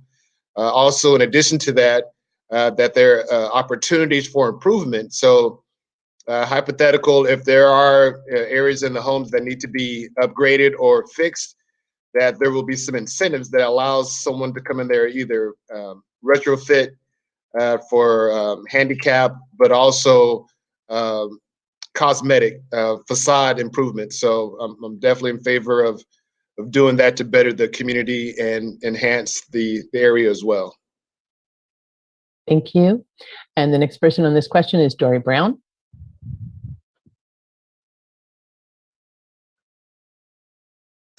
Okay, I'm still on the phone. I'll be on the Zoom in a minute. But when it comes to this, can you hear me okay? One of the, I guess, concerns, issues, or whatever is that, we've had people that have been in these homes for a long time, and they may not know the true responsibility of home ownership and really what it takes to take care of a home, because you probably have generations in there who's always just depended on mom or dad or grandma to do this. So one of the things we have to do is make sure we bring it to the people of what we can do to help them to upgrade their homes, take care of their homes, let them know the resources that are out there and make it understandable and feasible for them.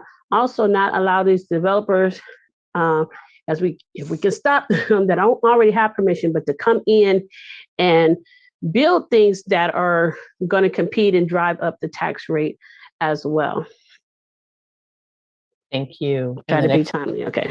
Thank you. Then the next person on this question is Christy Villanueva. Thank you, ma'am. So one of the biggest things that I continue to learn from our legacy homeowners is that they do not feel supported. They do feel that there's new development coming in and around them. So I am definitely pledging to support to make sure each of them has the necessary education that's needed and the necessary resources to get back on track. I don't want any more of those family members and individuals to be losing their homes, because many of them have said they have parents that recently passed away and they want to continue to stay in the neighborhood. The other thing is we have to work with those developers and make sure that they understand that we want developers that will work with small businesses and not take advantage of our neighbors. So there will be incentives there for them to stop doing that. Thank you. Okay, and the next person on this question is Neka Cleaver. So I didn't really hear the whole question because my computer died. I can, oh, that's why you were briefly missing and coming back. Okay. Yeah. The clock will remain at 1 minute while I repeat the question. And okay. Because because technology. The question is, District 2 seems to be ground zero for gentrification and development, and that can leave longtime low-income residents vulnerable and often displaced. What specific steps would you take to help them? So from the answers, that's what I thought the question would be.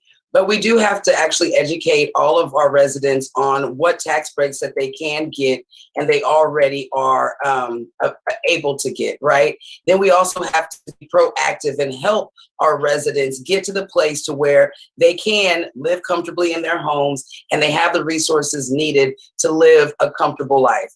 The other thing we have to do is definitely work with developers. There's a lot of developers out there that understand affordable housing and want to bring stuff to our community. So working with them and giving them tax breaks or different breaks to make sure that they are, working with our community instead of against it. But we also have to understand that bringing new things to our community is going to be a raise in taxes. So instead of stopping it, it's preparing our people to be able to handle that and still be able to live in the area that they love. Thank you. And the next person on this question is Chris Dawkins. This is a real difficult question because there's a lot packed into it. Number one, gentrification is real. From the bond issue, if I were elected, I would make sure that number one, there would be money in there where people can fix up their homes. I think that's the first important thing. People need to fix up their homes. The homes that are built in San Antonio, the majority of the stock was built in like in 1951. Some of it does need to go. So in a funnel, so to speak, as we deal with this whole issue, I don't want people to just cry gentrification because they didn't do anything with their property. So some property does need to be raised. I am in agreement with that. But those people who are in their property and want to do something to their homes, we want to give them the tools that they need to be able to take care of that. And I'll talk more about that. Hopefully there'll be some questions on affordable housing and we can talk about some other issues later. Thank you. Thank you. And the next person on this is Norris Tyrone Darden. Yes, ma'am. So listen, the gentrification train is on the track and it's moving full steam ahead. And as a community, we have three options. We can try to figure out how to drive that train. We can figure out a seat on that train, or we can continue to let the train drag us. That's not what we want for our community, because it goes back to your question, people being displaced and being vulnerable. So a key thing as an educator, we know knowledge is power. And so providing the community with the knowledge they need to be prepared when these things come about. What do I mean by these things? Higher taxes, situations where they can't afford to make these improvements and stay in their homes. Beyond that, though, as a district office, we can't micromanage these things. So from a macro level, we have to empower people in the community. Again, coalition building, faith-based community, nonprofits, all the different entities, and empower them, homeowner association, neighborhood association, and empower them to pass this information on and continue to circle back to make sure everybody's needs are being met. Thank you. Okay. And I think that ends the round for this question. The next question, and this also, I mean, it's a very, very global question. Homelessness, big problem throughout San Antonio and in District 2. Give me 3 specific examples of things you will do to address this problem in the first 6 months on the job. I didn't say solve it, but 3 specific things that you will do to address this problem in your first 6 months in office. And the first person on tap is Chris Dawkins. Wow. The first 3 things that I would probably do is, number 1, I want to talk and find out what's going on at Haven for Hope. We may have just seen in the news where the executive director is stepping down from there. There's a place in, I think, Sioux City, Iowa, that has a homeless shelter, which a gentleman told me about yesterday. I want to look at that, find out what's going on there and what we can learn from them, what they are doing. And then the third thing is that I want to be able to talk to experts everywhere, within the city, outside the city, and I want to build using Haven for Hope as our model and then build upon that.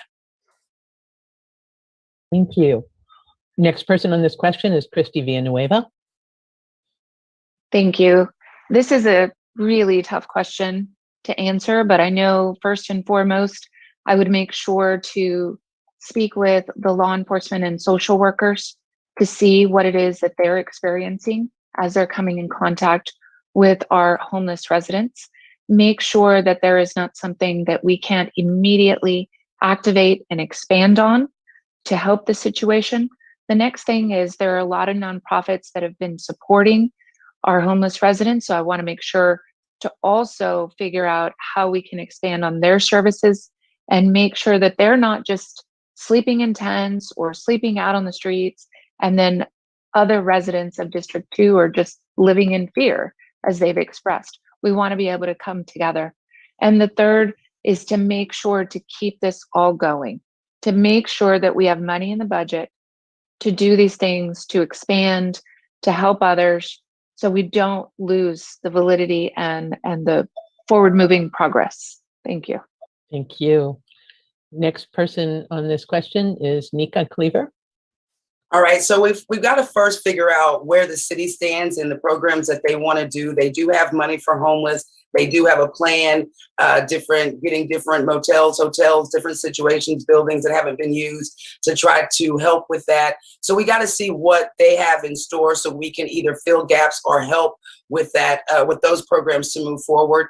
Another thing that we have to do is work with or see where all of all of our shelters and places that already deal with the homeless, and see where we can help and actually support those things. The city has really taken away our faith-based community that really, really helps with the homeless. So I feel like we need to support the faith-based community to make sure that they have the resources and things that they need. And then thirdly, we have to start with the plan. Can we work with developers to create a place with programs that can help with homeless and get out of that situation, because we want to prevent homelessness. Time. Thank you. And the next person on this question is Jada Andrews-Sullivan. Well, we continue to work with coalitions like Housing First Coalition. We continue to build models like the model that we have coming into District 2 with the tiny homes in the Town Twin Village. That is a permanent supportive housing program that will have also community-based resources, a health clinic, amphitheater and entertainment. And we will be dedicating that to those who are 65 and above living in chronic homelessness. And then also to work with other organizations such as the Hope House, who helps our homeless find jobs and help them find a source of becoming and finding themselves again. And then we continue to work with our outreach programs. We continue to work on the outreach and homeless initiative and strategic plan that the city of San Antonio has already put in place by looking at other green space areas and buying these different resources such as vacant hotels and vacant warehouses. These are the things that are already in place. We have to build on those things that are in place and make sure that we are using these federal dollars that we have coming in to truly speak to this. Thank you. Thank you. And the next person on this question is Walter Perry. Yes, thank you. One of the first things I want to do is take the human approach. I want to find their relatives. I want to see if they have family, next of kin, somebody who can come and help them. Because a lot of times, a lot of these people, they have family, but they're detached from their family, and that's why they winded up on the streets, because they have issues with their family. So let's try to find the next of kin. Once we do that, we want to connect them to resources, whether that's a shelter, whether that's mental health services, whatever that may be, we want to connect them to the resources. And we also want to follow up after a period of time, 6 months, 2 years, a year or so, because we want to see if the resources we're providing and the help that we're giving them is having any type of progress on them. We want to look out for the youth, the formerly incarcerated, and the LGBTQI, because those are the populations that are really homeless and they don't have the services and the support that they need. So I'm going to dedicate my office as an office of support for these people, so that way they can have a champion for homelessness. Thank you. The next person on this question is Farrell Clark. Thank you. So my belief is that we have to start with addressing the root cause. And there's going to be three main root causes that we have to look at. That is creating space for free mental health counseling, free drug abuse counseling, and free family counseling.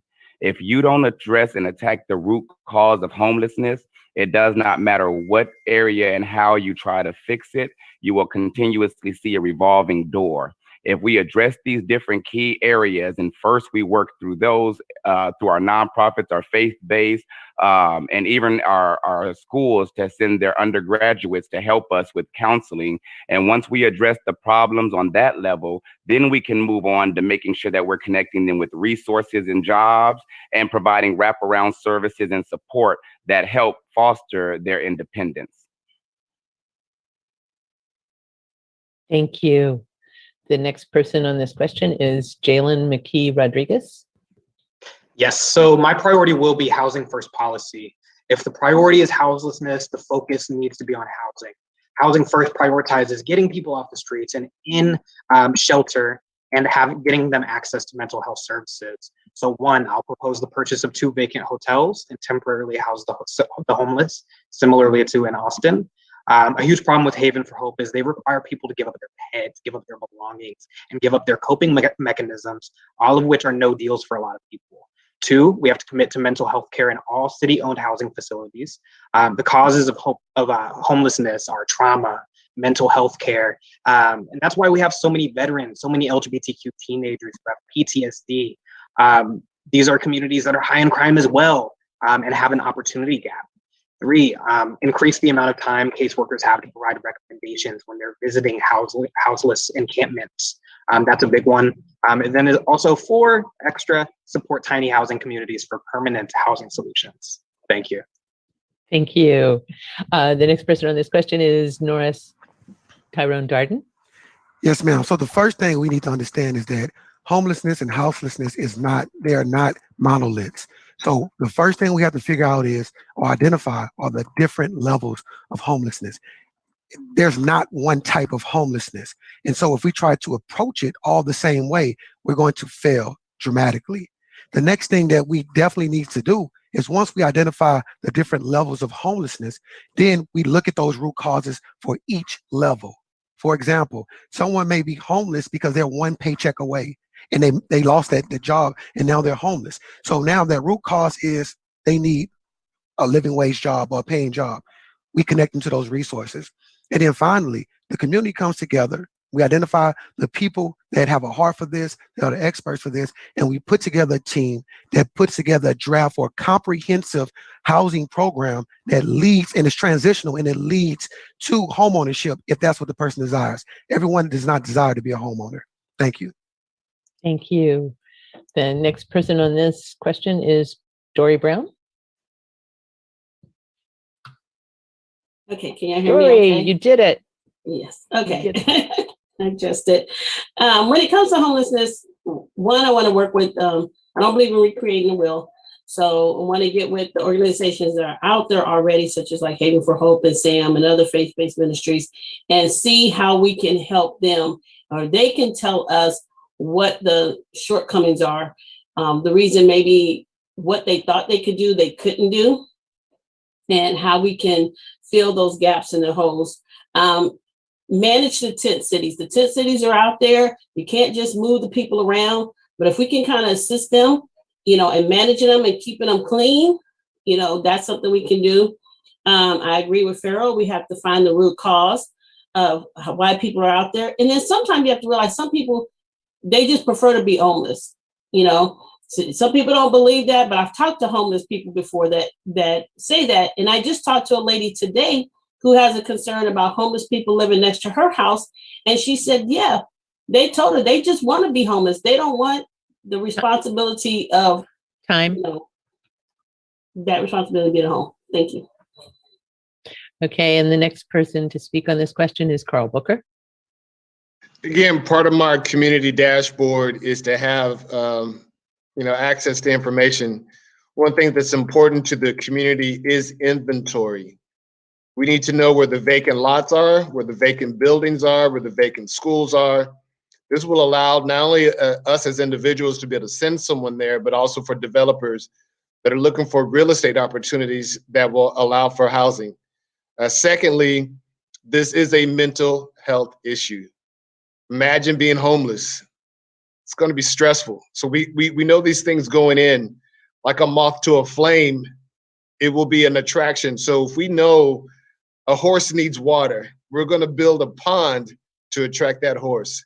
Same thing with the homelessness. If they're in need of help, if we have a destination where they know they can get help and not be judged, we want to develop that with our current inventory. And that's what is going to be required through our community dashboards, through standards, milestones, and timelines. Thank you. Thank you. Okay. We've gone from complicated questions to profound questions, right? And the next question is another one of those things that I have heard asked so many times, and so I know you've all thought deeply about it. Everyone who lives in San Antonio has thought about this. You guys have thought deeply about it, and so I really want some specifics on what you've thought about where you would go. We all agree it's a problem, but what have you thought about what you would do? What are your first steps in your first 6 months of office? And here's the question. The East Side is struggling for help with all of the violence. What can you do to slow down the shooting? What is your vision for addressing the violence on the East Side and for rebuilding the community? Remember, I want some specifics that you will take in your first 6 months of office. And we're going to start on this with Norris Tyrone Darden. So I believe that everything is relative. Yes, we do have a violent crime issue on the East Side, and we are concerned. But I don't want to ever make people feel like this is the part of the community, this is the part of our city where all the crime is happening. That's just totally not true. What I will say is this, though. There needs to be more opportunities for our youth and our young people. And so we need to make a better investment in them. I understand we want skating rings and malls and all things like that, but we can't have them instantaneously. But what can we have? What can we have? We can have opportunities that are connected to workforce development.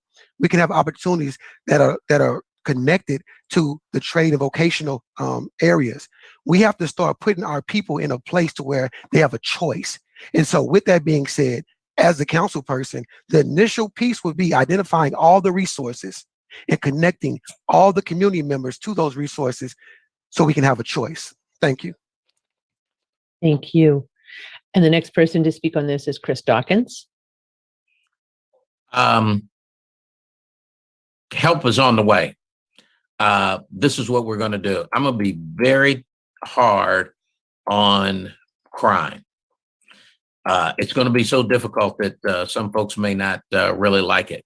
We're going to attack the address, and we're going to empower those neighborhoods where that home is, because you cannot really stop crime without people being involved. So the first thing is that they've got to say that they want crime to be out of their neighborhood. We're going to allow, ask those people who are doing renting, that they're going to have background checks on the people who they rent to. And we're going to allow the neighborhood associations to take the person at that address, if they're found in to be a problem, to take them to JP court. And if they win in JP court, that money is going to go to the neighborhood. I've talked to McManus about this, and then DA Nico LaHood about this. And most of the time where crime occurs is where there is no neighborhood organization. Thank you. Thank you. The next person on this question is Christy Villanueva. So specifics to addressing this, and in the beginning, we know that we have a world of resources through the city. We know that we have a listing of all the 311 and 911 calls that we have access to. So we need to identify what exactly is happening. I personally have lived through this. The second thing is I'm going to make sure that the residents are not given the runaround anymore. This has specifically happened to me and to my neighbors and to many others in District 2. You ask for one answer and then you're sent to another department. Our office would have to be focused on the solution to make sure that neighbors can get involved and do more. Thank you. Thank you. And I jumped over Carl. I'm sorry. You were next. Not a problem. I'm going to repeat community dashboard. If we know in a particular zip code or neighborhood or street, if there's a hot spot of crime, you're going to see it on the hot spot. So part of that community dashboard allows for us to look at the crime and know if we have an issue in a particular area. Secondly, part of my MLK project is reflectors and reflective paint. So in other words, if you do not currently have your street number on your curbside, I'm going to get that fixed within 3 to 6 months of 3,000 homes within 3 to 6 months. Granted, that is not a lot, but it is a start. In our first 3 to 6 months, we will have curbside reflective paint numbers on at least 3,000 homes. And then secondly, if you have any issues, we're going to be able to identify your home as long as we know where you're located and we can communicate with you. Thank you. Thank you. And the next person on this question is Dory Brown. Okay, well, we know that there's no quick fix to this. And one thing we have to look at is why the people creating the crime or doing violence. And one of them may feel like their hands are tied. So we have to be able to, connect with employers who give people a second chance in employment, because a lot of times they're doing stuff because they need money and finances. And so we want to make sure we can connect with all the employers who are willing to give those people a second chance. We also may need to have evening programs. I know this was brought up years ago about having an evening program where there was sports and stuff Friday and Saturday nights, so that those individuals will have something to do and they're not just wandering around the street bored creating problems. If we need to do like a skate park, we have like the Second Baptist Church, who has a gym and who has a bowling alley, right there in that community. If we can work out some kind of partnership with them where that can be open in the evening to allow individuals to come and have something to do while being constructive and positive.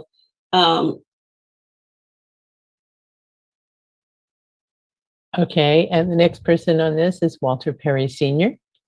Yes, ma'am. I think the key is to empower the community. I would like to bring back Citizens on Patrol. That's going to be one of the first things I'm going to invest in.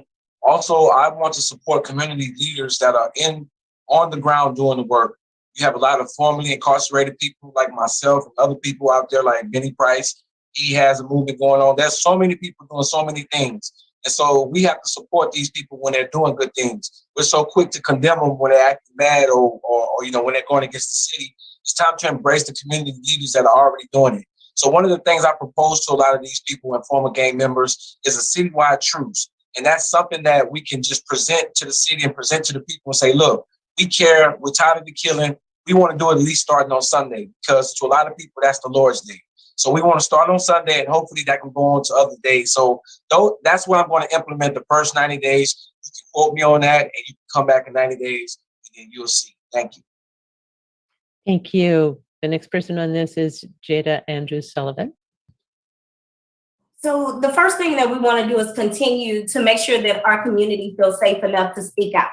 We want to make sure that their voices are continuously heard. We want to continue to work with our police department by implementing a strategic area of making sure that the visibility of our police officers within our district do not see a sign of being over policed. But we also want to make sure that we work with the detectives. The detectives need to have some form of sensibility training to meet and work with these families, but also getting our schools to have the kids speak out. We know that we've seen an escalation and retaliation of crimes and also in domestic violence within our district. So we want to make sure that we have a safe passageway for our community to speak up and speak out. And then we want to make sure that we continue to have the access of our police chief to meet with our faith-based community outreach ministries, and making sure that we're working with COPS Metro, making sure we're working with the ICANN part of COPS Metro to fully put resources here in the district. Thank you. Thank you. And the next person on this question is Neka Cleaver. All right. So prevention, options, resources, work. Wait a minute. That's not Neka. Did I screw? Excuse me. Let me. That was my bad, and it was absolutely Adam's correct. The next person on this was Jalen McKee-Rodriquez. I apologize, Jalen. For sure. So I'll start by saying that we need increased street lighting, and it's known that that alone could reduce violent crime by roughly 36%, as studied by Urban Labs. I will, one, propose a street lighting index that overlays hotspots of crime, houselessness, schools, and streetlights as a way to identify where the street lighting focus should be. Two, one of the biggest issues we have is that we do not have experts answering the questions about gang affiliation, about the root causes of crime, and the city's role in policy, budgeting, and infrastructure that's going to address crime. Not a single criminologist is employed by the city, and these are people who understand the root causes of crime and recidivism and how they can be solved in specific communities backed by data. I am proposing a Department of Crime Prevention and Criminology that will make those recommendations and have funding behind them and take some of that burden off of SAPD, because right now SAPD is trying to prevent and address crime, but there's been an increase, so that is obviously not working. And from there, we will see the development of a comprehensive, data-focused plan to address crime. Thank you. Thank you. And now, Neka Cleaver, it is your turn. So Charlotte, I'm going to take 10 seconds of my time to say, you better listen to Adam. Okay, so yes, prevention, options, resources, and working together is what we need to do. We're talking about 90 days. So there's going to be new things that come into place that we'll be able to implement. But let's start with what we already have in our district, in our city. The sheriff's office, the constable's office, and our police have programs to help implement the community so we can have more community policing and individuals who are involved in keeping our district safe. We also need programs for our youth to make sure they have options, because the lack of options is what often leads people to crime. We need to get into our jails, make sure people who are getting out in a year have options so they don't have to revert back to what they think they need to do. And again, provide resources by working with all of our partnerships that we have throughout the city so people know they can speak out, and they have the resources to be able to do something different. Thank you. The next person on this question, and I am trying to listen to Adam, my tabs are all screwed up here, is Farrell Clark. Thank you. This is an area that's very important to me, and I'm very firm and solid on what I believe is the key. And there's three things. One is investment in our youth. All the studies show that investment in our youth and also investment in economic development is what's going to start to lower our crime rate. Number two, like I already do, you work with organizations that are moving and that are working with formerly incarcerated people and educating them to become civically engaged. The third thing that you want to do is you want to work with community leaders like Walter Perry said, leaders like Benny Price, groups like Power, Big Mama's House, and Bishop Rose's move for her Stop campaign that's aimed at stopping violence. But until you invest in the community, you will not see a change in the crime rate. I don't believe that policing, I don't believe that lights are going to stop the crime rate. And if you've lived in District 2, then you already know that.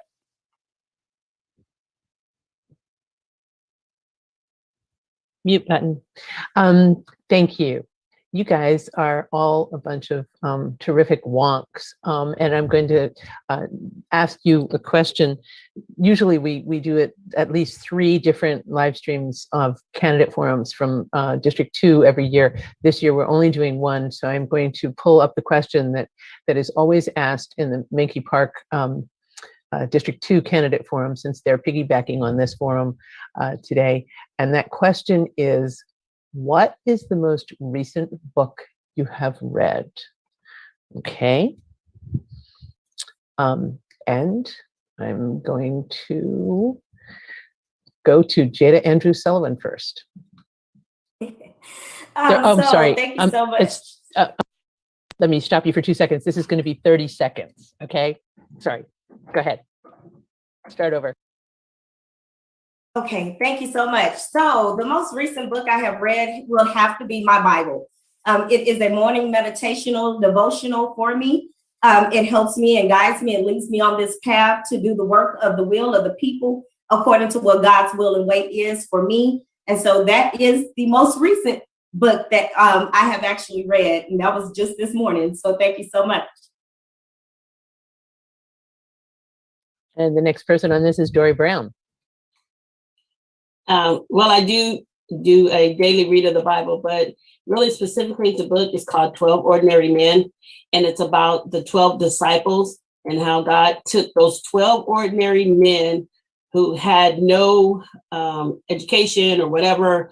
There was nothing extra special about them, and he used them for his ministry and to change the world, basically. He used their flaws as their best assets. Thank you. The next person on this question is Christy Villanueva. Thank you. The most recent book that I read, which I just finished probably 2 weeks ago, was Fool's Errand by Lonnie G. Bunch III. So that was very good. I would recommend it to anyone. And it wasn't specifically, I didn't read it specifically because of the title, or it was because of him. He's inspired me quite a bit. So that's why I took the time to read that book. And I recommend it to everybody. Thank you. Thank you. The next person is Chris Dawkins. You're muted, Chris. Okay, yeah, I had to unmute myself. Okay, no problem.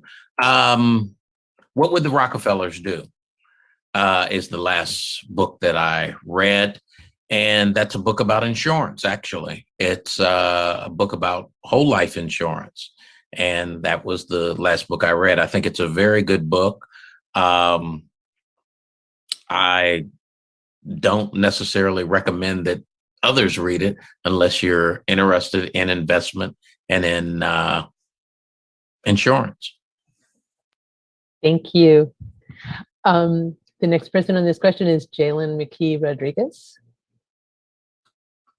So I am a grad student about to finish school this summer. And so the most recent book that I finished was The Art of Coaching 2.0. And the focus was on effective leadership in organizational structures and how to develop leaders around you. But I am currently reading Cheryl Scully's Greedy Bastards, and it is pretty juicy. So I do recommend it so far. Thank you. The next person on this question we're doing a switch up here, is Carl Booker. Part of my daily routine is definitely to read the Bible, but outside of the Bible, I am reading Bayard Martin, and it is about Bayard Rustin, who was a gay Black man that helped Martin Luther King with the civil rights movements and some of his perspective. If you get a chance, definitely read it. He is a true civil rights leader, and it was someone that I did not know existed until, I guess, a couple of years ago. So Bayard Martin. Thank you. And the next person is Farrell Clark. So currently I'm reading a book called Across That Bridge, and it's a vision for a change and the future of America. It's by John Lewis, a legend in the civil rights community.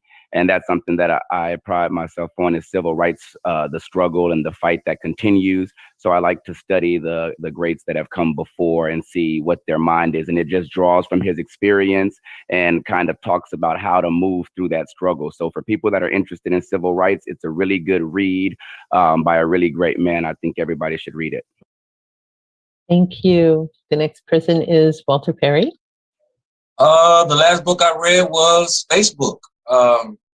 It has incredible chapters. They talk about any and everything up in there. You have a different story every day. It's just a wonderful book. No, but seriously, the last book I read, it's a book about the law of attraction. It's by Charles Hamer. It's called The Master Key System. That's a book that I read all the time. Anytime that I want to draw something near to me, like the council seat, I just think and put myself in that seat. So.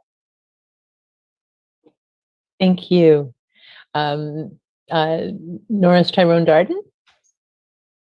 Yes, ma'am. So just by happenstance, the last book I was reading is called Volume 1 of the Milk Carton Chronicles. And what it is, it kind of parallels biblical relationships with real relationships. And it just so happens I wrote the book. I think you win. The next person is Nneka Cleaver.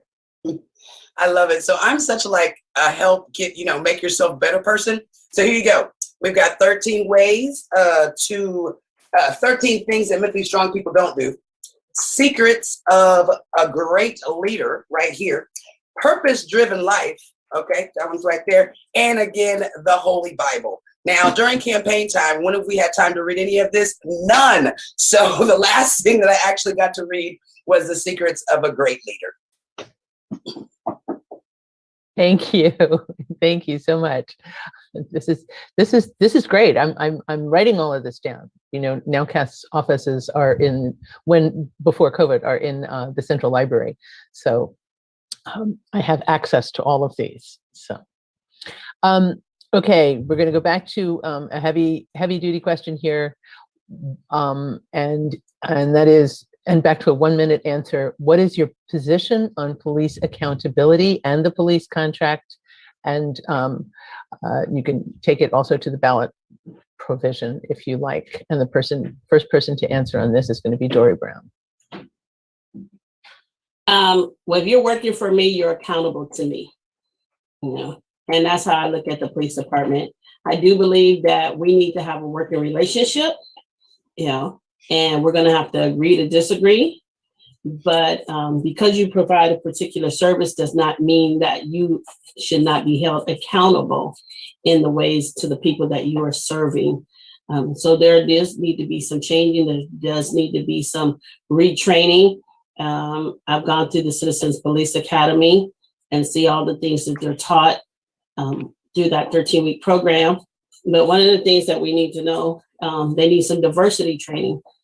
I feel that you can't have people policing you that don't know you, don't take the time to get to know you. You're not going to learn about other cultures, diversity, just by watching TV. So you can't have somebody who's lived a whole segregated life in college and elementary and then expect them to go out and police people they know nothing about in reality. Thank you. And that is time. The next person on this is Christy Villanueva. Okay, thank you. I strongly support the need for accountability. I have spent a lot of time both in ride-alongs and with leadership from the police department here in San Antonio and the police department in Corpus Christi, in addition to the sheriff's department through training and other things that I've done. Accountability is top of the list. We have to have it. You have to make sure that these folks are accountable locally, and we need to figure out what we're going to do so they don't move to the next city or the next suburb and do the same thing to other people. Related to the referendum, you know, this is a difficult one because I feel that the language of the current contract needs to be changed. It has needed to be changed for a while, but to support this particular referendum, I'm sorry, I will not be in favor of it. I think there are more things that we can do, more effective and immediate things that we can impact for our community. Thank you. Thank you. And the next person on this is Jalen McKee-Rodriquez. Yes, so I will say I'm supportive of Proposition B, and I support meet and confer for negotiations and efforts to increase accountability and ensure that fired police officers stayed fired.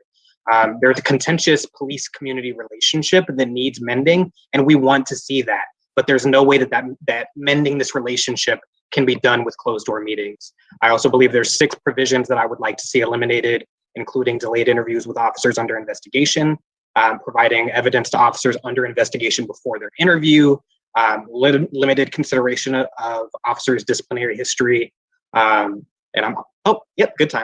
limited statute of limitation for officers, limited civilian oversight, and providing arbitration against disciplinary action.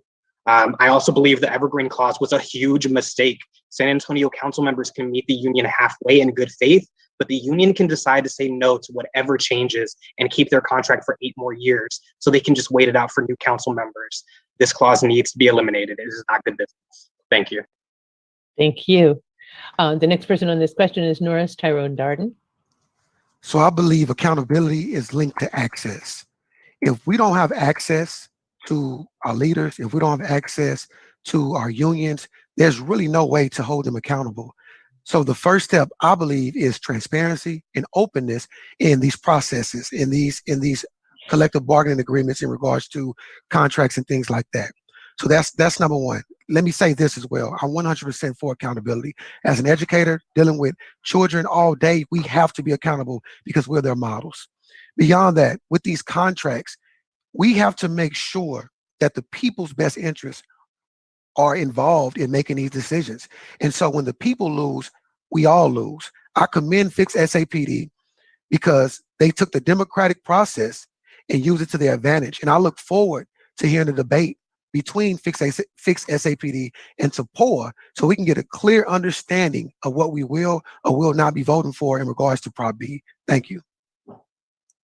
And the next person on this question is Walter Perry. I don't know if Mr. Darden know, but they had that debate yesterday, so you're kind of late. But anyway, yes, yes, it is funny. I'm in total support of Prop B and Prop A because I talked to my community. I went back and forth.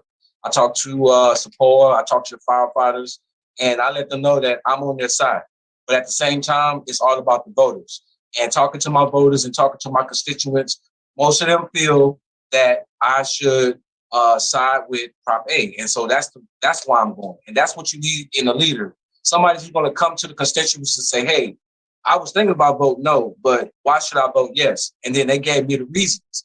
Because originally I was going to go no. But then after talking to my community, I'm voting all the way yes. So I let Fix SAPD know, I let SPOA know, and I let everyone else know where I stood at the beginning. And this is how I am all the time. I always let you know how I stand at the beginning, and I never change course ever. Thank you. The next person on this is Chris Dawkins. I think, first of all, there's a lot of misinformation that's going around on both sides. I do support Proposition B. I think we have an incredible opportunity to have SPOA to talk with us.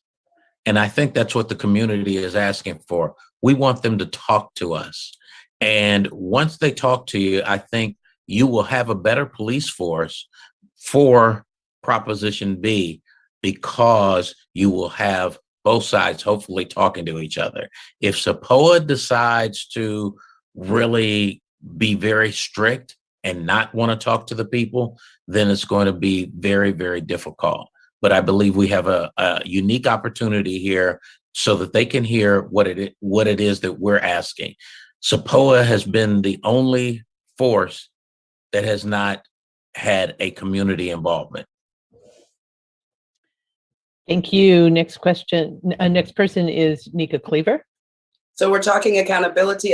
Accountability is an absolute must, not just for our police to be accountable, but everybody who does anything for something in our city needs to be accountable. So the police are absolutely no different. I think the problem that we have is the fact that we don't see any discipline, right? So I want to put the word discipline out there. When something happens and someone has broken the law, if we see the discipline, then we'll feel a lot better about what's going on. Do I feel like taking away 174 is going to hold accountability within the law force? I do not see that as of yet. I'm going to have to do more research on that. What I'm worried about is being a leader in District 2 and not having proper communication with our police force and not having the proper relationship that moves the district forward and keeps safety in our district, keeps cops, gives us the opportunity to hire more cops and hire educated cops that have experience and are educated within college education, right? So these are the things that concern me the most. Accountability is a must. And the next person on this is Jada Andrews-Sullivan. Thank you so much. So we have to start holding those that are going to say that they've taken an oath to protect and serve our community accountable for doing just that, protecting and serving and not over-policing or threatening the lives of the people that they're here to serve. So that is first and foremost. Also, when you speak about Proposition B and you speak about the repeal of 174, you have to know all of the facts. And that's what happened on yesterday. What we found out is that even repealing 174 will not handle the disciplinary actions that come along with what we're looking for. We have to continue to push our state legislative agenda, but to make sure that accountability is at the forefront of the changes that we want to see. We also have to look at the changes within the 180 days of ruling and making sure that we do not keep that 180 days on the books. But we have to make sure that if you are going to wear the badge, you are here to do the job of protecting and serving what you have taken an oath to do. And that's how we have to get to the first steps of accountability. Thank you. And thank you. And the next person is Farrell Clark. Okay, first and foremost, I am definitely in support of Proposition B. I think I've been one of the most vocal supporters of Proposition B, and I've fought at every single level to push not only this type of reform, but other reforms forward. I think that it's important to understand that Proposition B is not putting anybody against the police department. I think I speak for all of us here that we have a respect for the job that our police department does for our city, but at the same time, we need to have accountability and be able to hold bad officers accountable. While we know that the repeal of 174 isn't the only step that needs to be taken in order for us to achieve that goal, it is definitely a first step. If negotiating at the contract table would be effective, then we already would have had this measure in place, because let's not forget, this is not the first time the city has tried to fight for accountability within our police department, and they have been blocked at every step of the way. We must act now if we want to ensure the safety of our community. Thank you. Quick note here. I should have called Mr. Perry out on making a personal comment to another member here, and please, going forward. No, he made it to me first. I'm sorry. I should have like stopped it in its tracks, and I apologize for not stopping it in its tracks. But please, let's squish it right now, and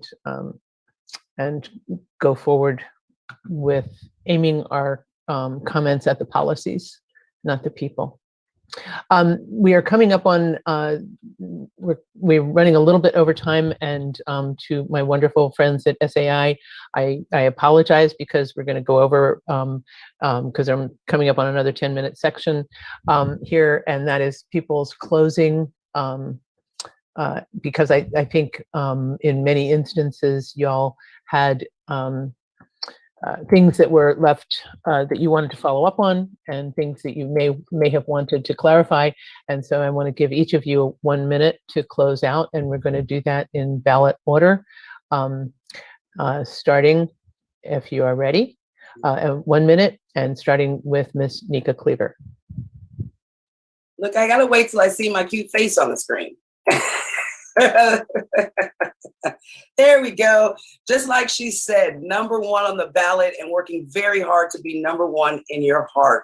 I've been in this district. I've been in San Antonio all my life. I've lived in District 2 for 10 years on purpose to give, to provide resources, to provide a platform for our people. I have the passion. I have the energy. I have the knowledge. I have the proven track record.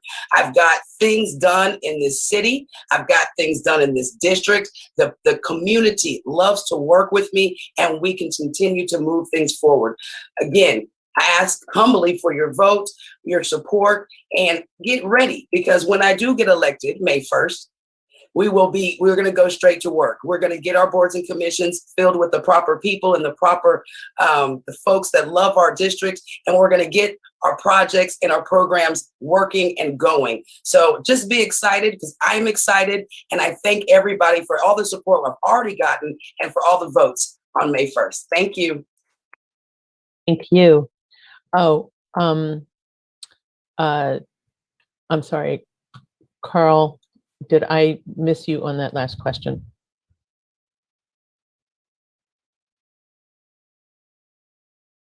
Yes, you did. I'm terribly sorry. It's all right. Things happen. I'm terribly sorry. Okay.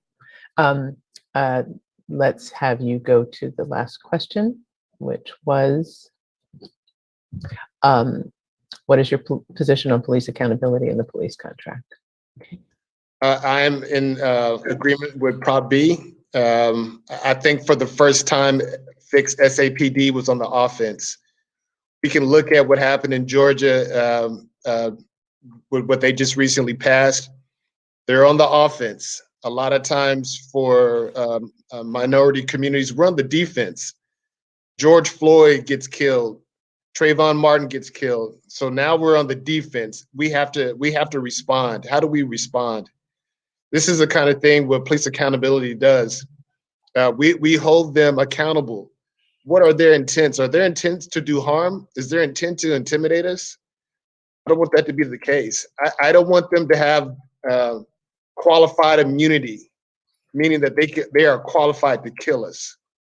Secondly, I don't want them to have a new technology, maybe a thing called medical handcuffs. It allows them to inject a bad actor.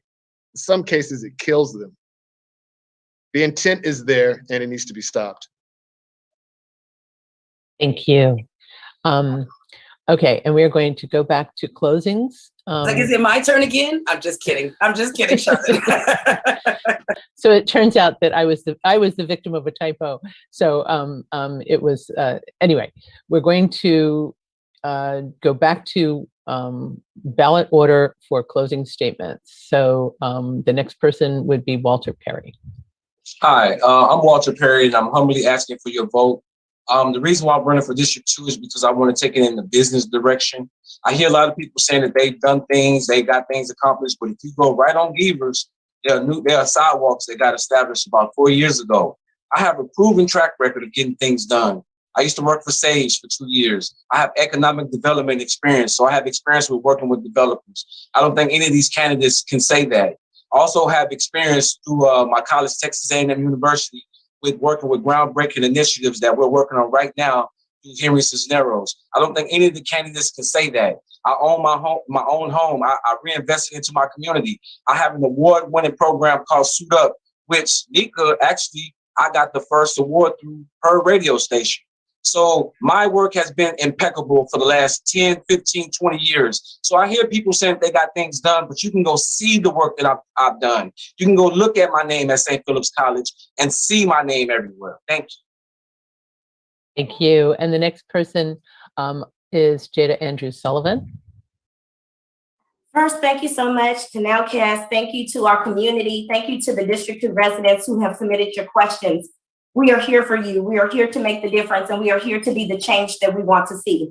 As we continue to go forward, we go forward in understanding that District 2 will be the shining light of the city of San Antonio. We have seen what happens when we move in consistency together. We've seen the changes that we make together, and we see how we build a consensus of understanding with what it looks like to move District 2 forward. We look forward to continuing to serve you in District 2. We look forward to continuing the momentum that we have built within our city council, and within our city staff. As we go forward in unity. For we know that when we continue to educate, empower, and uplift our district, that's when we see the change that we want. And together, we make the difference. Thank you so much for having me. Thank you. And the next person is Farrell Clark. Thank you. My name is Farrell Clark, and I humbly ask for your vote for City Council Representative District 2. The reason is this. I believe that everybody running has a good heart. I believe we're all good people. But the difference that I believe in myself is that I have a track record of getting things done, the results that you have asked for, not only on a city level, a county level, but also a state level. I have gone and I have spent countless hours and countless amounts of energy to advocate for you on your behalf, and I will continue to do that. I don't believe the city council seat is something that's part-time. It should be full-time representation, and that's what I'm guaranteeing to bring to you. Action, accessibility, and accountability. These are the reasons that I humbly ask for your vote for your District 2 candidate, and I promise that I will bring the same amount of energy that I fight with right now to the district full-time. Thank you very much. Thank you. And the next person up is Christy Villanueva. Thank you. I am Christy Villanueva, and I am number 5 on the ballot. So I'm going to humbly ask for your support to carry me through to this seat as city council person. And I understand as a resident, as I live here in the district full time, I'm also here to serve you. I go through many of the same things that you go through on a daily basis. And I want to help bring strong leadership, communication, and unity back into District 2 to represent all individuals, regardless of who you are. That's what I can bring to the table. Let me do that for you. Come and join me, and you can reach me at any time. I will always make myself available to you. Thank you. I am Christy Villanueva, and you'll see me as number 5 on the ballot. Thanks. Thank you. And next is Norris Tyrone Darden. Yes, ma'am. I want to close by saying this. I thank NOWCast for this opportunity to showcase all of the District 2 candidates who are willing and prepared to come on. Thank you. And the reason why I say that is this. District 2 needs to be informed. They need to have the information, and they need to turn out and vote. Because if we don't, and we continue to have poor civic engagement, our district is going to continue not to have the funds that we need to move forward. So again, I encourage everyone that is here looking and viewing this to share it and tell people about it, because they need to know there are 12 total candidates, and most of those candidates are here, and they share their vision. They share their systems and processes that they will go through, and they share their views on different things. And so again, I want to thank NOWCast for this opportunity, that not for me or the candidates, but for the community to see what every candidate has to offer and bring to the table. Thank you again. Thank you. The next person is Chris Dawkins. Thank you. And I want to thank NOWCast as well, and echo what Tyrone just said. For those who don't know or come in late, I am Chris Dawkins. I'm the candidate for San Antonio's City Council District 2 race, and you'll be glad to know that help is on the way. Senior citizens, you have not had anyone to represent you at the local level. So I'm counting on you to elect me, because help is on the way. Voters are going to create stronger neighborhoods. We're going to create those stronger neighborhoods by neighbors working together, which is the first step in reducing crime in your neighborhood. So in that regard, help is on the way. That's why the city they're not doing anything to help our high schools, but I will. The mantra that I preach is that in District 2, we will do for ourselves what others ask the city to do for them. Thank you. Thank you. Next is Dory Brown. Dory, you're muted. Okay. I'm Dory Brown, and I humbly ask for your vote. I know I'm number 9 on the ballot, but if you go down to number 9 and pick me, you'll be making the right choice there. I want you to know I'm a person with compassion, open-mindedness. I think outside the box. I'm willing to work hard for you and with others, and I'll fight like hell when absolutely necessary. I come to this position boldly, first accountable to God, and then accountable to those that have voted for me and those that I represent, whether you voted for me or not. I'm willing to address the concerns of the residents. The residents make up the number one reason why we should be in this seat. This district is comprised of different areas, and all those different residents have different concerns. And even though it may not be a priority to you, it should be a priority to them. And I just want to say, please keep in mind, a church in our district and a seminary just burnt down last night at Huntley Park Baptist Church on Houston Street. So let's please keep them in our prayers. Thank you. Next is Carl Booker. Yes, my name is Carl Booker. Again, this word keeps being repeated, but track record. My track record is a national award-winning product that I produce on a weekly basis. I believe in investing in people, and I have done that.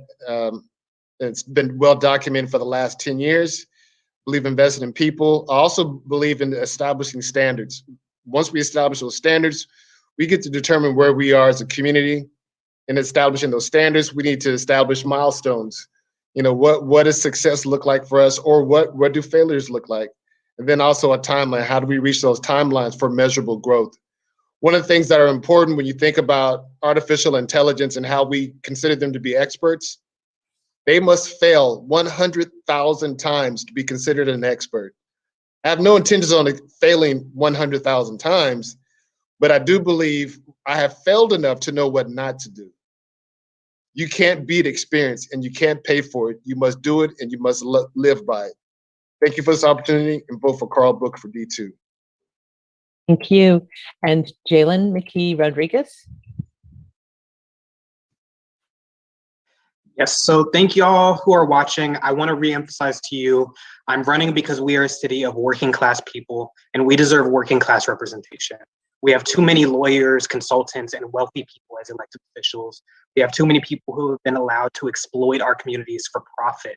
And we do not have enough teachers, nurses, caseworkers, and regular people who feel the impact of the decisions they make on the dais. I'm running because to this day, I am not represented by our government on a number of levels. Every generation is represented on the dais except for mine, and young people make up 1/3 of the city. And I'm running because we need real progressive leadership in office, not scripted words and people promising to be a voice. We need a leader who will be some ears that will listen. It begins and ends with open ears. I have committed and have a track record, as everyone is saying, to being that leader. Find me last, but not least, on the ballot. Hope y'all like that. Thank you. Thank you all, and thank you for sticking with us. To my wonderful friends at SAI interpreters, you've been more than gracious about all of this.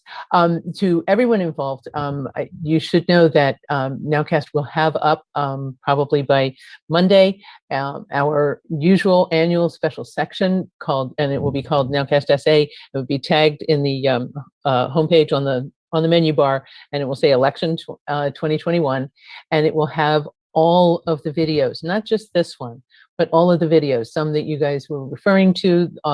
Tier 1 has been doing an incredible job. The West Side neighbors have been doing an incredible job. You guys know more than anyone that there have been a ton of candidate forums, and we have pride ourselves on putting up everyone's candidate forums, not just ours. So you'll be able to point people to that page, and please also point people to our homepage for the early voting map. We have always put up an early voting and then polling places map. And now that you can vote any place during election day, we also have that up on election day. And it's a shortened URL, bit.ly/SA votes. That has been used, well, this is a little out of date, by more than 185,000 people to find the closest place to vote. And I'm taking credit for getting all of them out to vote. But getting out to vote is the most important thing that we can do. And that form of civic engagement is important to lengthening your life. I mean, it will make you live longer. So stay civically engaged, get out to vote. And again, thank you so very, very much to our friends at SEI Interpreters, and to Liz and Dee, and my chairman of the board, Chuck Andrews, for supporting this work. And to all of you guys, thank you so very much for your most precious resource today, your attention and your time.